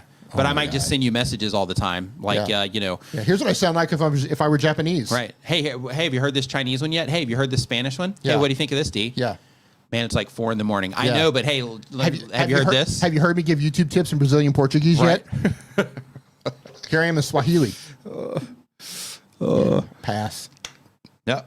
So let's see here. So so they'll release it once it is functional in your language and accurate. So one of the things that was told to me is that even right now, even in like English or the languages that they're like focusing on right now, it's still not 100% accurate all of the time yet. Some content it nails it. Other content there's like a couple words here and there that it gets off. Those types of things. But the general context of it, it's overall it's mostly accurate enough to where it makes sense to start applying it to the videos. Kathy Fit, thank you. Said thanks for the super chat. Says love Creator Mix long videos. Use it in my art YouTube. Nice, love it. Oregon Trees Gaming says hope you guys have Merry Christmas and New Year. Same to you as well. And 888 Glow Vlog says watching 888. Happy 2 months anniversary host. Love it. Yeah, thank you so for much. 2 months there as well. So next up, Jerry. Hey D, I just got my gold play button in 35 languages. Oh, love it. Just send pictures of each one. You're Sending pictures of each one. Gold play button. Yeah. All right, now listen to me very carefully. Okay. That should have my name on it, and you should give it to me. Okay. Yeah. Yeah, I was actually thinking about that, but I'm not going to do that though. But yeah, I was thinking about it, but I decided I'm not going to do that. But I was thinking about it. Yeah. So Art with Mazzy is the next channel here. They're getting started. They haven't done it yet. They type of channel is art for kids, how-to channel. The goal of the channel is to inspire kids to use their imagination. And the question is, hey, Nick and D, I was wondering what microphone and camera that doesn't have to be adjusted to right settings when bought works fine as soon as received. You'd recommend me buy for my setup, recording videos, and how I can import footage from cameras into my phone so that I can edit the video. Any advice? I'm going to be editing on an iPad after I send videos from my phone. What editing apps are available? Okay, so workflow. Somebody's doing this. What I would recommend in that particular case was just do it with an iPhone. Since you're going to be doing it on an iPad for the edit, get an iPhone, record the videos on the iPhone, and then airdrop them over to your iPad where you can do all of the edits on that. That's what I would recommend. So they're looking for ways to kind of automatically do things. They want something to where it doesn't need to be adjusted out of the gate. So you're either rolling with like a phone or a webcam, one of the two. Yeah. So and everything's gonna need some kind of adjustment based on the environment that you're recording in. Right. So if you're doing it on an iPad, I also recommend your iPhone. And if not, then record it on your iPad, the camera. If you've got one of the newer ones, transfer that over to the iPad, edit it there. But when it goes to recording, if you are using your iPhone and you don't want to do anything, or you are using a camera, then you're going to have to run in auto mode. If you're running in auto mode, that means the camera is doing the work. But keep in mind, when the camera does the work, camera's not always perfect. If your lighting gets kind of wonky, it might kind of blow things out or it might make your skin look weird. If you have a microphone, I do not recommend letting it do audio automatically because it could. One thing that automatic boost audio it when you're taking a breath or something like that. One thing that it's really bad at is lifting sounds that you don't necessarily want to be lifted. So, for example, if you're speaking, it might pick up a background noise. Like you take a breath and it might grab onto the air conditioner or something going on in the background and lift that background noise up, and it can make a lot of noise. So be careful with that if you're doing things audio. I wish it were as easy as just like, hey, just plug and play and that's it. And sometimes it is. Sometimes you can't, shoot everything on auto and it looks great, but when it comes Chris, who was in here earlier, retired working for you. Yeah. He got 100,000 subscribers in 10 months. From starting the YouTube channel, brand new channel, 10 months, bam, 100,000 subscribers, just using his iPhone, no microphone or anything, just going like this and running around town talking to people and adding value. Yeah. The point that I'm getting at here is if you just want to point and shoot, not think about anything, just use your phone. Don't think about anything else. Think about this in terms of it's less about what you shoot it on and more about what you're telling your audience or showing your audience. Don't get too caught up in that stuff. You'll figure out the tech stuff as you go. Yeah. But I mean, there isn't a just like, well, just set it and forget it sort of thing. Because like, what's your lighting like? Does your lighting change? Do you have background noise? Is your lighting mixed color? Is your lighting mixed color? Where it's going to confuse the camera and make it difficult. Yeah, there's a lot of variables. So I would just say start making content. Don't overthink it and just get it online and you'll figure it out as you go. Yeah. Shoot it with your phone. We got Beanie Draws in the house. Beanie, how you doing, my man? Have not seen you for a really long time. I hope Beanie you're doing should well, draw dude. you and make you a tee. Yep. Don't know if you remember that, Beanie. Yeah. Nice to see you in here, dude. Hope that you are doing fantastic. So, Shark Scrapper, thanks, man. Appreciate it. Says, currently at 9,397 subs, almost to 10K also. I love this. Says, every time I put your advice to work, I succeed even more. Here's to 10K in 24. Absolutely love it. Love it, love it, love it. Looking forward to seeing you at VidSummit again next year, too. So next up, we've got... I want to say real quick. I want to go back to the phone thing. Yeah. If you're letting your phone do all the work, you've just got the camera on your phone, use the app that's on your phone, just put it on and hit record. Unless your environment is really noisy, like if you've got just chaos going on, the air conditioner's running, a fan's blowing in the background, kids are screaming, dogs are barking. If you got all that going on, it's going to sound crazy. But if you're in a relatively quiet room, as long as you're well lit, the microphone's going to do a pretty decent job automatically isolating on your voice. And it's just a great way to get started without overthinking it. Yeah. But here's the thing, though. These little microphones that come in the cameras and come on the phones, they're not that great. But I think the phones are better than the average camera. Yeah. Do you agree? I would agree. Yeah. Yeah. And you got it with you. You got it with you so you can make the content and for your specific workflow because based on the question itself, you're trying to limit obstacles. Yeah. So just being able to airdrop directly from your phone over into that, that's a win. Yeah. Savvy Tech Tips, man. How you what's doing? going on? Hope you're doing great. well. Yep. So next up, we got Patricia Gates. I hope I said that correctly. They do informational content. The goal of the channel is promoting products to assist with sales. And the question is, when uploading videos initially to private and selecting monetization, does it matter if your thumbnail is not custom at that stage with respect to advertisers? In other words, does the look of the video impact the quality of advertisers and the ad value from the companies that choose to place ads in the videos?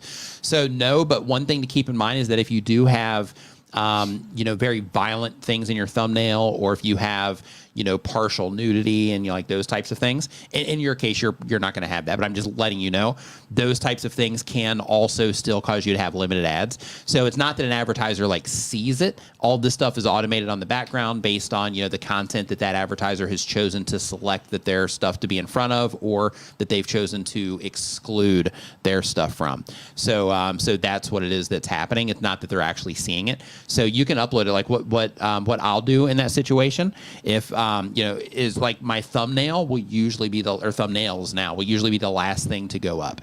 And the reason for that is because like I get everything else ready, and just in case there's like a problem, because every now and then like a browser will crash or something weird. So I've uploaded tons of videos, so I've had problems for just every now and then. So because of that, my thumbnail is usually the last thing that I do, and then that way I go through the whole process, and then I upload the thumbnail as part of the last thing before I save it to Unlisted and get it ready to publish. Jerry says my first 3 years of video were was on a GoPro with no adjustments. Not Nice. Perfect, but some of those videos are still high performers. Nice. Right? It's Nice. about the content, not necessarily what you shoot it on. Right.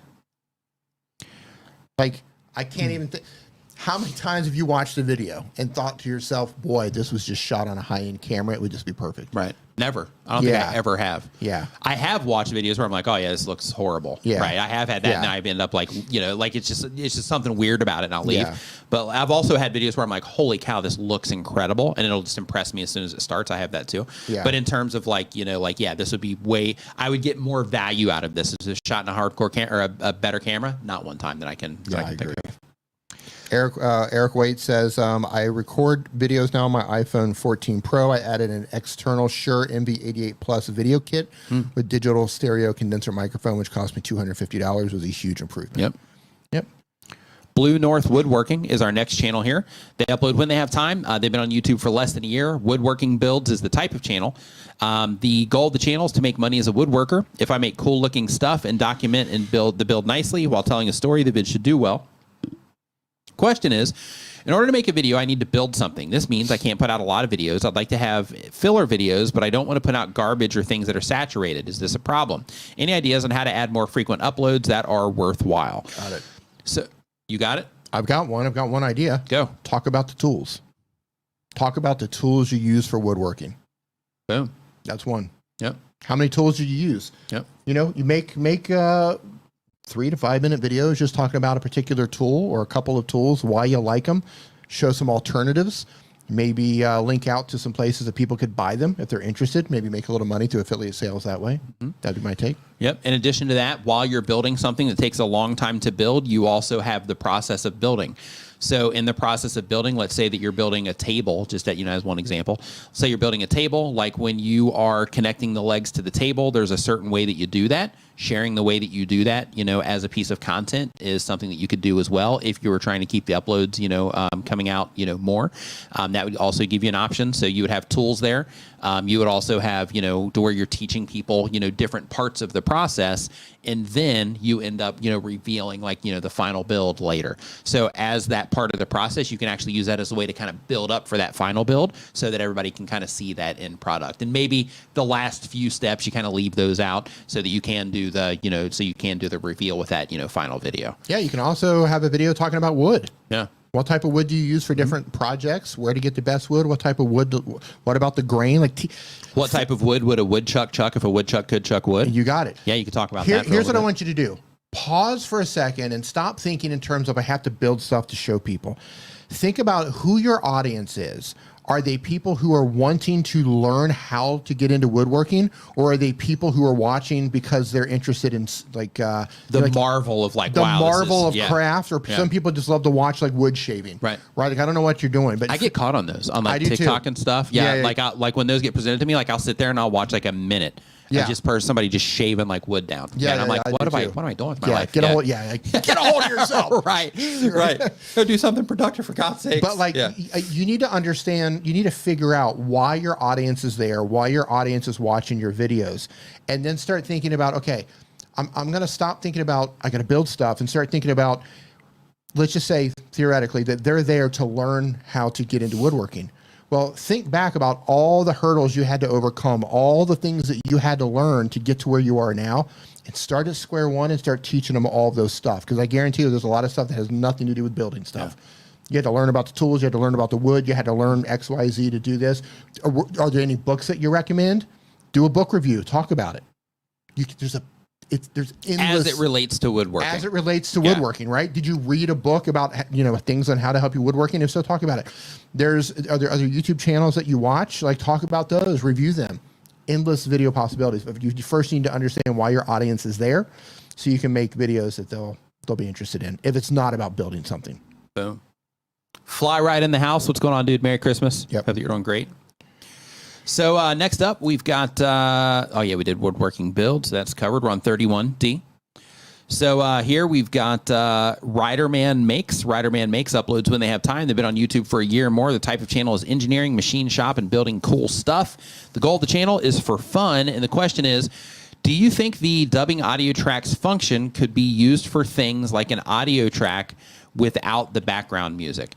So yeah, with that, like the recommendation that I got is that if I'm going to be doing the dubs, that it'll be more accurate if I can actually upload it to the service without music attached. So basically exporting the vocal file and then uploading the voice, uploading that into there without any distractions from that, so that their AI can convert it based on that alone without it getting interrupted or confused with different frequencies, coming in that, that aren't part of the, words that you're saying. Here's a video idea, unrelated, but back to the wood channel. What do you do if you injure yourself in the wood shop? What supplies? What first? Oh, like a woodworking safety? Woodworking as like a safety. whole pillar? Yeah. If there are people that are into woodworking, right. Yeah, if they're into woodworking, Yeah. what happens if you cut yourself? Right. Yeah, Good. but again, only if it's people who were there to learn how to woodwork. Yeah. They might be there just to marvel at your mastery. Yeah. If that's the case, and you're going to have to figure out other things to do. So. Unseen Thailand, Chiang Mai. What's going on? Hope that you are doing great. Hey, man, congratulations. You're healthy. Congratulations. Oh, nice. Type of channel is my storytelling, street walking. My viewers are mostly 65 plus. Goal of the channel, just have fun, getting exercise to help people coming here. Question, although I'm Chiang Mai based, when my topic pertains to the Philippines, my videos take off like rockets and ad revenue pays so much more. Why is that?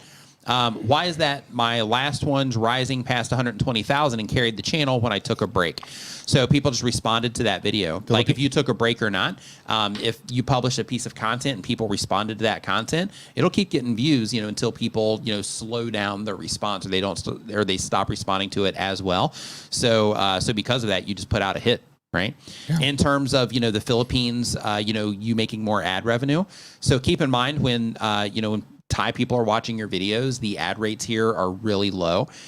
Because of that, like I've got, friends that have Thai targeted YouTube channels as well. In your case specifically, if you have like people, that live here that are watching your content, same exact thing applies to them because they're watching from here. And because of that, it can, negatively impact, how much your videos are worth based on, the people that are watching. So because of that, you are going to run into, that sort of thing. Bill Madsen says you could even do videos on the business aspect of woodworking. Yeah, if they're there to learn if they're about doing woodworking. business. Yeah, Right. if they're doing some type of business. Yeah. Some people just do it for a hobby, just like build Right. stuff. Yeah, Right. I would like to like know how to do some of that. That would be pretty cool. Yep. So we got Bew Raven. They upload every other day. The type of channel is beauty, fashion, and lifestyle. The goal of the channel is to get subscribers engaged. The question, just hit 10,000. High five, fist bump to you. Congratulations. Love, like 10,000 is like the number today. except Amy with the breakout of like 25. Love Yeah. it. So, here I Today's make number is 10K. Yep. Today's number is 10K. Yep. So I make content. My analytics suggest that I hired a coach 5 months ago. My views always come over years of being of the upload being up. Should I start a new channel or continue with this channel? How can I get my viewers more engaged? I haven't uploaded since the 5th because I don't know how to fix this. So when you are uploading videos to your YouTube channel, it's important to know that everything is based on video performance. So if people are not responding to your videos at a rate that's competitive for the platform at that moment in time, then in that particular case, it's going to cause those videos to not do as well. So, you know, like I see here, I'm looking at your channel. I see a video that you uploaded 3 weeks ago that has 156 views, one 2 weeks ago, 112, one a month ago that has 115. So it looks like you are not, it looks like you go in like spurts where it looks like you're like uploading a lot and then maybe you kind of slow it down a little bit, it seems. So one thing is just make sure that you do get your consistency together with your type of content. I would try to upload, you know, on a regular basis as much as you can. In addition to that, it's really important to also keep in mind, like, you know, how you're starting your videos and that sort of thing. Like the one that I'm looking at right now, when I hover over the autoplay, just to kind of get an idea of what's going on there. It's showing me like a shot that is, you know, completely outside of, you know, what it is that I'm seeing in your thumbnail. But, you know, it's just here though, like in a mobile feed, it would end up starting differently. But basically the channel, like the problem is not necessarily because you're still doing, you know, beauty related content. So the problem isn't necessarily that you are, you know, that, what am I trying to say here, D? Hold on. You make content analysts suggest that I hired a coach. That you're going to give me your 1 million. Views always come over the years. Okay. So that's where I was going. So basically one thing to look at, if your views come over the years, go into your traffic sources report, go and see if like those views are coming in over the years because they are getting traffic from search or if it is coming from recommendations. In addition to that, I would go into your traffic sources report for each individual video and look to see how, you know, how people are responding on the different pages of YouTube, because when you publish a video and you get 112 views on it, that means that YouTube tried it against people on like their home pages and suggested videos and stuff, and people just haven't, you know, responded well to it. So because of that, I would definitely look into that. Another thing to keep in mind is like right now you do have a, you know, general beauty channel. But you might want to go through your archive because you have 652 videos on your channel. I'm clicking here to see. Yeah, so we've got some shorts in here too. So one thing that I would definitely do is try to go in and look for patterns across your content to see things that people responded to better than others. So as one example here, yeah, everything is low views here. So yeah, the very first thing that I would recommend really is the actual content itself, because what you're currently doing, people just aren't responding to it at a competitive rate, and you need to make that adjustment. So that's going to come down to how you're hooking people when your videos first start, or how you're grabbing their attention when they first come into your videos, and it's going to come into the topics that you're making content about, which really updating my living room with painting, modern meets vintage. That type of stuff is fine. But then when I hover over this one also, like it's like you hanging out in your car. So I'm not sure what's going on there. And then this one here, you have fun at the breakout, you know, kidnapping room challenge. So I'd be careful just with that name in your title, like anyway.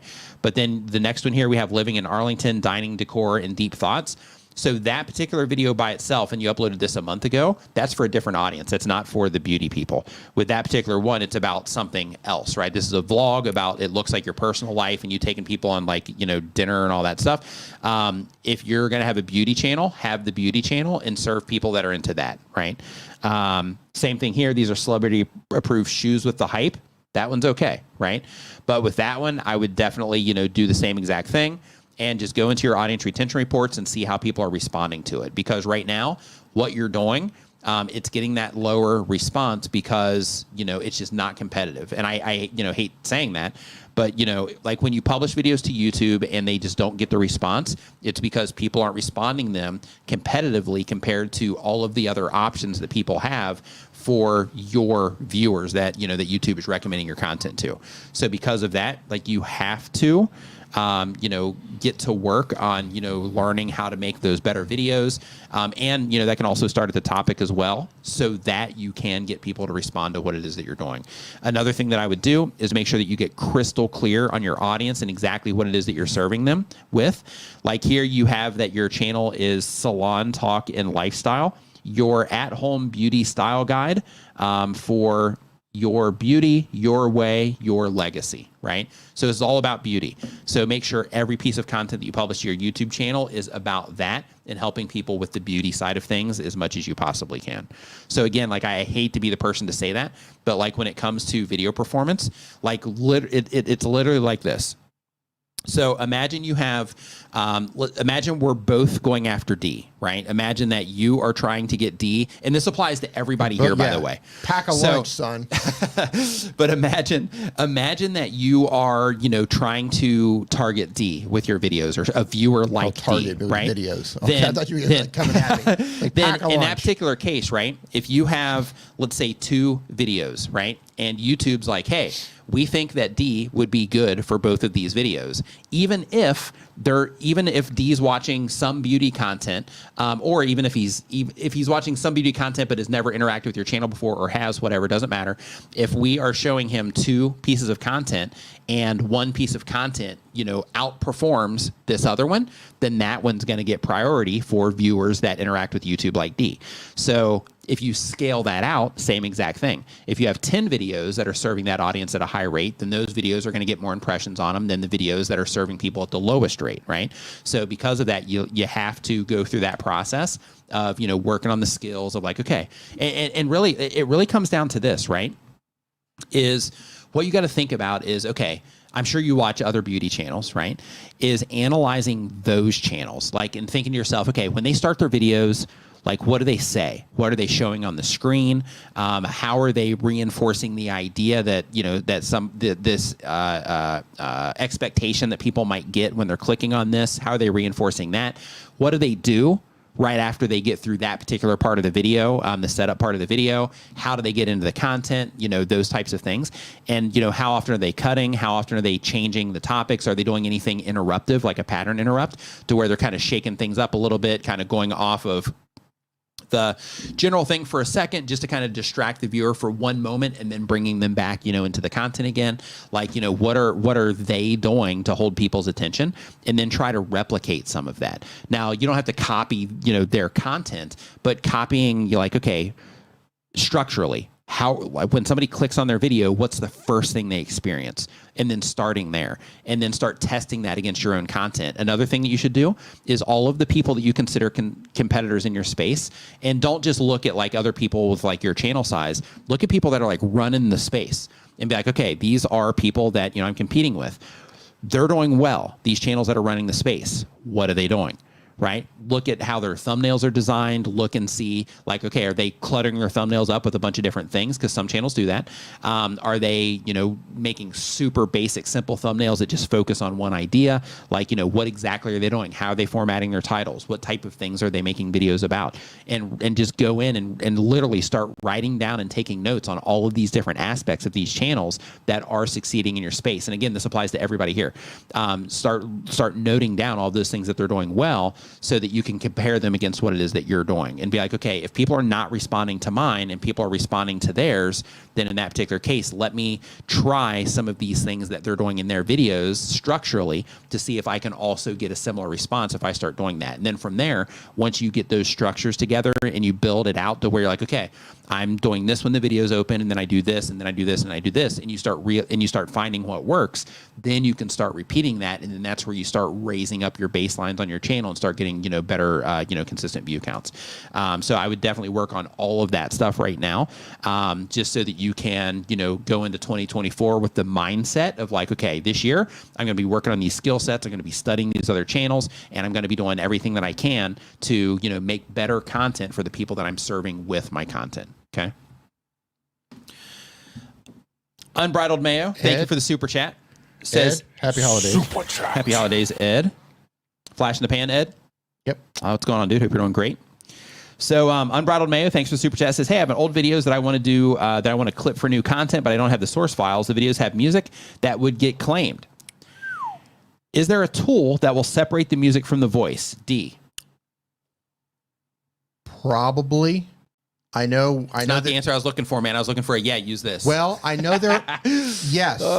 Yes, there is, but off the top of my head, I don't know what it is. I know technically there's a plugin called RX10 that can do it, but there's online services that can do it. It's set up right now to separate vocal lyrics from the music. And I know they can do that for spoken word as well. Is RX10 a plugin for a DAW, or is it standalone? It's a plugin, I believe. But there are online services, and for the life of me, I can't think of what they're called. But just start searching around for isolate vocals from music or remove vocals from music, and you're going to find some AI tools that are online that can do that for you. They use them to actually remove vocals, so people can use the vocals in a cappella versions or put their own vocals on top of music. So yes, those exist. Don't know what the name is, unfortunately, but they exist. Boom. Next up, we're on 34. We've got Winnie Lingovic. I hope I'm saying that correctly. The type of channel is teaching women over 50 how to stay strong, stretched, and sane. And no nonsense exercise advice. The goal of the channel is to get to 1,000 subscribers and to lead women to my paid fitness channel, which has over 200 classes. Nice. The question is, how do I showcase what is unique about my approach without falling into the generic fitness bucket? And since I am new, is it wise to upload 20 videos in January and then go into a weekly schedule? So here's the thing with mass uploading. So when you mass upload content, because you mentioned that you're new and that you're trying to get that 1,000 subscribers, when you publish content right now, if people are responding well to it and you're getting, some decent views on those videos, then in that particular case, if you ramp up your upload schedule, you already know how to make content that people respond to. So therefore, you're likely to publish a bunch of content that, that people will respond well to. However, if you are not getting, decent views or views that you're, happy with on your videos right now, and then you start mass uploading content, what you're going to do is you're going to upload a bunch of content that might get the same response. So because of that, what I recommend is that you pick a cadence and then you upload on that cadence consistently. That can be, a video a week, 2 videos a week, daily. It can be, whatever. I recommend, with a lot of types of content, I recommend on, weekly content at least. But when you are publishing the videos, the idea is that you publish it, you go and look and see how people responded to it in the audience retention, at the click level, how far did you make it in the video, how many people did you get clicking on the end screens, that sort of thing. And then based on that information, you start saying, okay, well, people left the video here. What was I doing before people started leaving the video? Did I complicate things? Was I talking too much? Was I telling and not showing, that kind of stuff? And then you take that information, you're like, okay, well, if people left and I think they left because of that, then this next video that I'm going to publish, I'm going to publish that video with some changes. I'm going to show them instead of tell them, or show them while I'm telling them. I'm not going to talk as much, or I'm going to have something else on the screen while I talk, or something like that. So basically, it gives you the opportunity to publish a piece of content, learn from it, publish another piece of content, learn from it, publish a piece of content. And then by doing that, you are increasing the quality of what it is that you're doing with the knowledge that you gain from how people are responding to what it is that you're doing. So that's what I recommend. If you are getting that response though, and you just want to, flood it, you can do that. But I would just pick a cadence and just start working on the thing, because when it comes to all this stuff, the best thing that you can do is learn how your viewers that you're trying to reach, especially in your case, because you're driving people into a paid fitness channel. So the best thing that you can do is learn how to get them to respond. And the only way that you're going to learn how to get them to respond is by looking in your analytics, figuring out the things that you did well and the things that you did wrong, or the things that, caused them to leave and the things that caused them to stay, and then replicating that in, the additional content that you publish, or fixing it in the additional content you publish. Got one quick thing to add to that, and I was focusing on something else, so stop me if you already said this. Just looking at your channel here, and you're saying, stay strong and flexible over the age of 50. That seems to be your thing here. I only see one video at a glance where you even mention anything about age. Oh, so interesting. So if you're trying to target people who are 50 and above, make it clear. Make it clear in all of your videos, be it in the thumbnail or something in the title, that you're targeting that person. Because if you're just doing inner thigh stretch for tired legs, right, You're going to be teaching somebody probably different if they're 55 or 60 versus if they're 22. Yep. So think about if someone is the target age, let's say they're 55 or 50 or just over 50, whatever it is you're trying to reach. What can I say or what can I show visually that person will immediately identify that this video is for them? Yep. And if you're making content specifically for women over the age of 50, then you need to think about that as well. Right. Think about who you're trying to reach and think about how you can try to reach that person, both visually and through the text that you use in your titles and descriptions. Yeah, and even saying things like, over 50 in your actual title itself. Yeah. Like and the reason for that, because there's the recommendation and there's like the logic behind the recommendation. So the logic behind the recommendation is that how YouTube systems work is they identify the viewers that are responding well to your content, and then they show your content to more people like them. So when you start doing what Dee was talking about, you start targeting them through your thumbnails and your titles as well, then in that particular case, you're going to increase the likelihood of those specific people clicking on your videos. And then when they go in and they interact with your content, then any changes that you're making are for their tastes, right? And how they consume content versus the general public and how they consume content. So then your changes are going to be more accurate, which is going to help you make better content for them faster, which then is going to help you thrive on YouTube, faster and more efficiently. So good tip there, Dee. Got a quick super chat here. Chris Long says, "Hey guys, I just started a new channel. I have much to learn. However, I'm trying to do better with every video. I wanted to ask, so are there at least some things that I'm doing right?" Yeah, so we're not looking at channels, anymore here on this stream, because I actually have to close this down here because we've got. While you're talking, I'm just going to do a quick glance. Okay. Keep talking.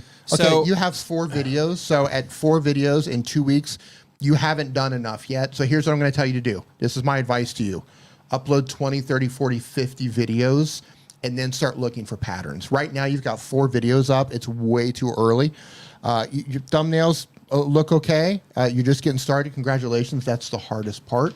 But you don't have anywhere near the amount of content yet to start making decisions. Just keep uploading. Keep uploading. You're going to learn along the way. What kind of views is he getting on are they getting on the videos? It's just got 4 videos, 17 views, 15 views, 5 views. Yeah, get the view counts up a little bit there, and just publish a little bit. What you're doing, asking that question, is good because you're trying to improve. Yeah. So work on your skill sets that are involved, and that will help you improve everything else.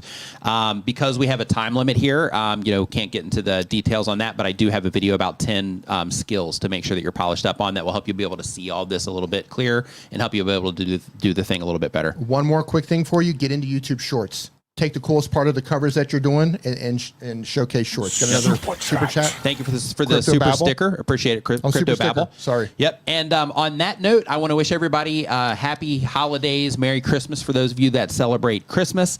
And I do want to remind you, if you are a new content creator, remember that this whole entire thing, YouTube is a long game. And right now, we are all in a learning curve, and we're all trying to get better at what it is that we do. So because of that, if you're not getting the activity right now, right, and you're trying to figure out like, hey, what can I do better on my channel?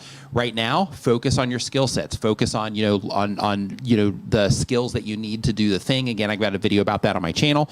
But just remember and embrace the idea like, hey, I'm in this learning curve right now. So it's not that, I suck. It's not that YouTube doesn't like my channel, anything like that. It's that I'm in the learning curve. Just like if you're trying to play an instrument, you don't just pick it up and shred. You have to go through a very long process of learning how to play that instrument. So of course there are things that that you can do to grow faster, but first you have to build that foundation, right? So just remember that you're in the learning curve and that you're trying to build that foundation right now.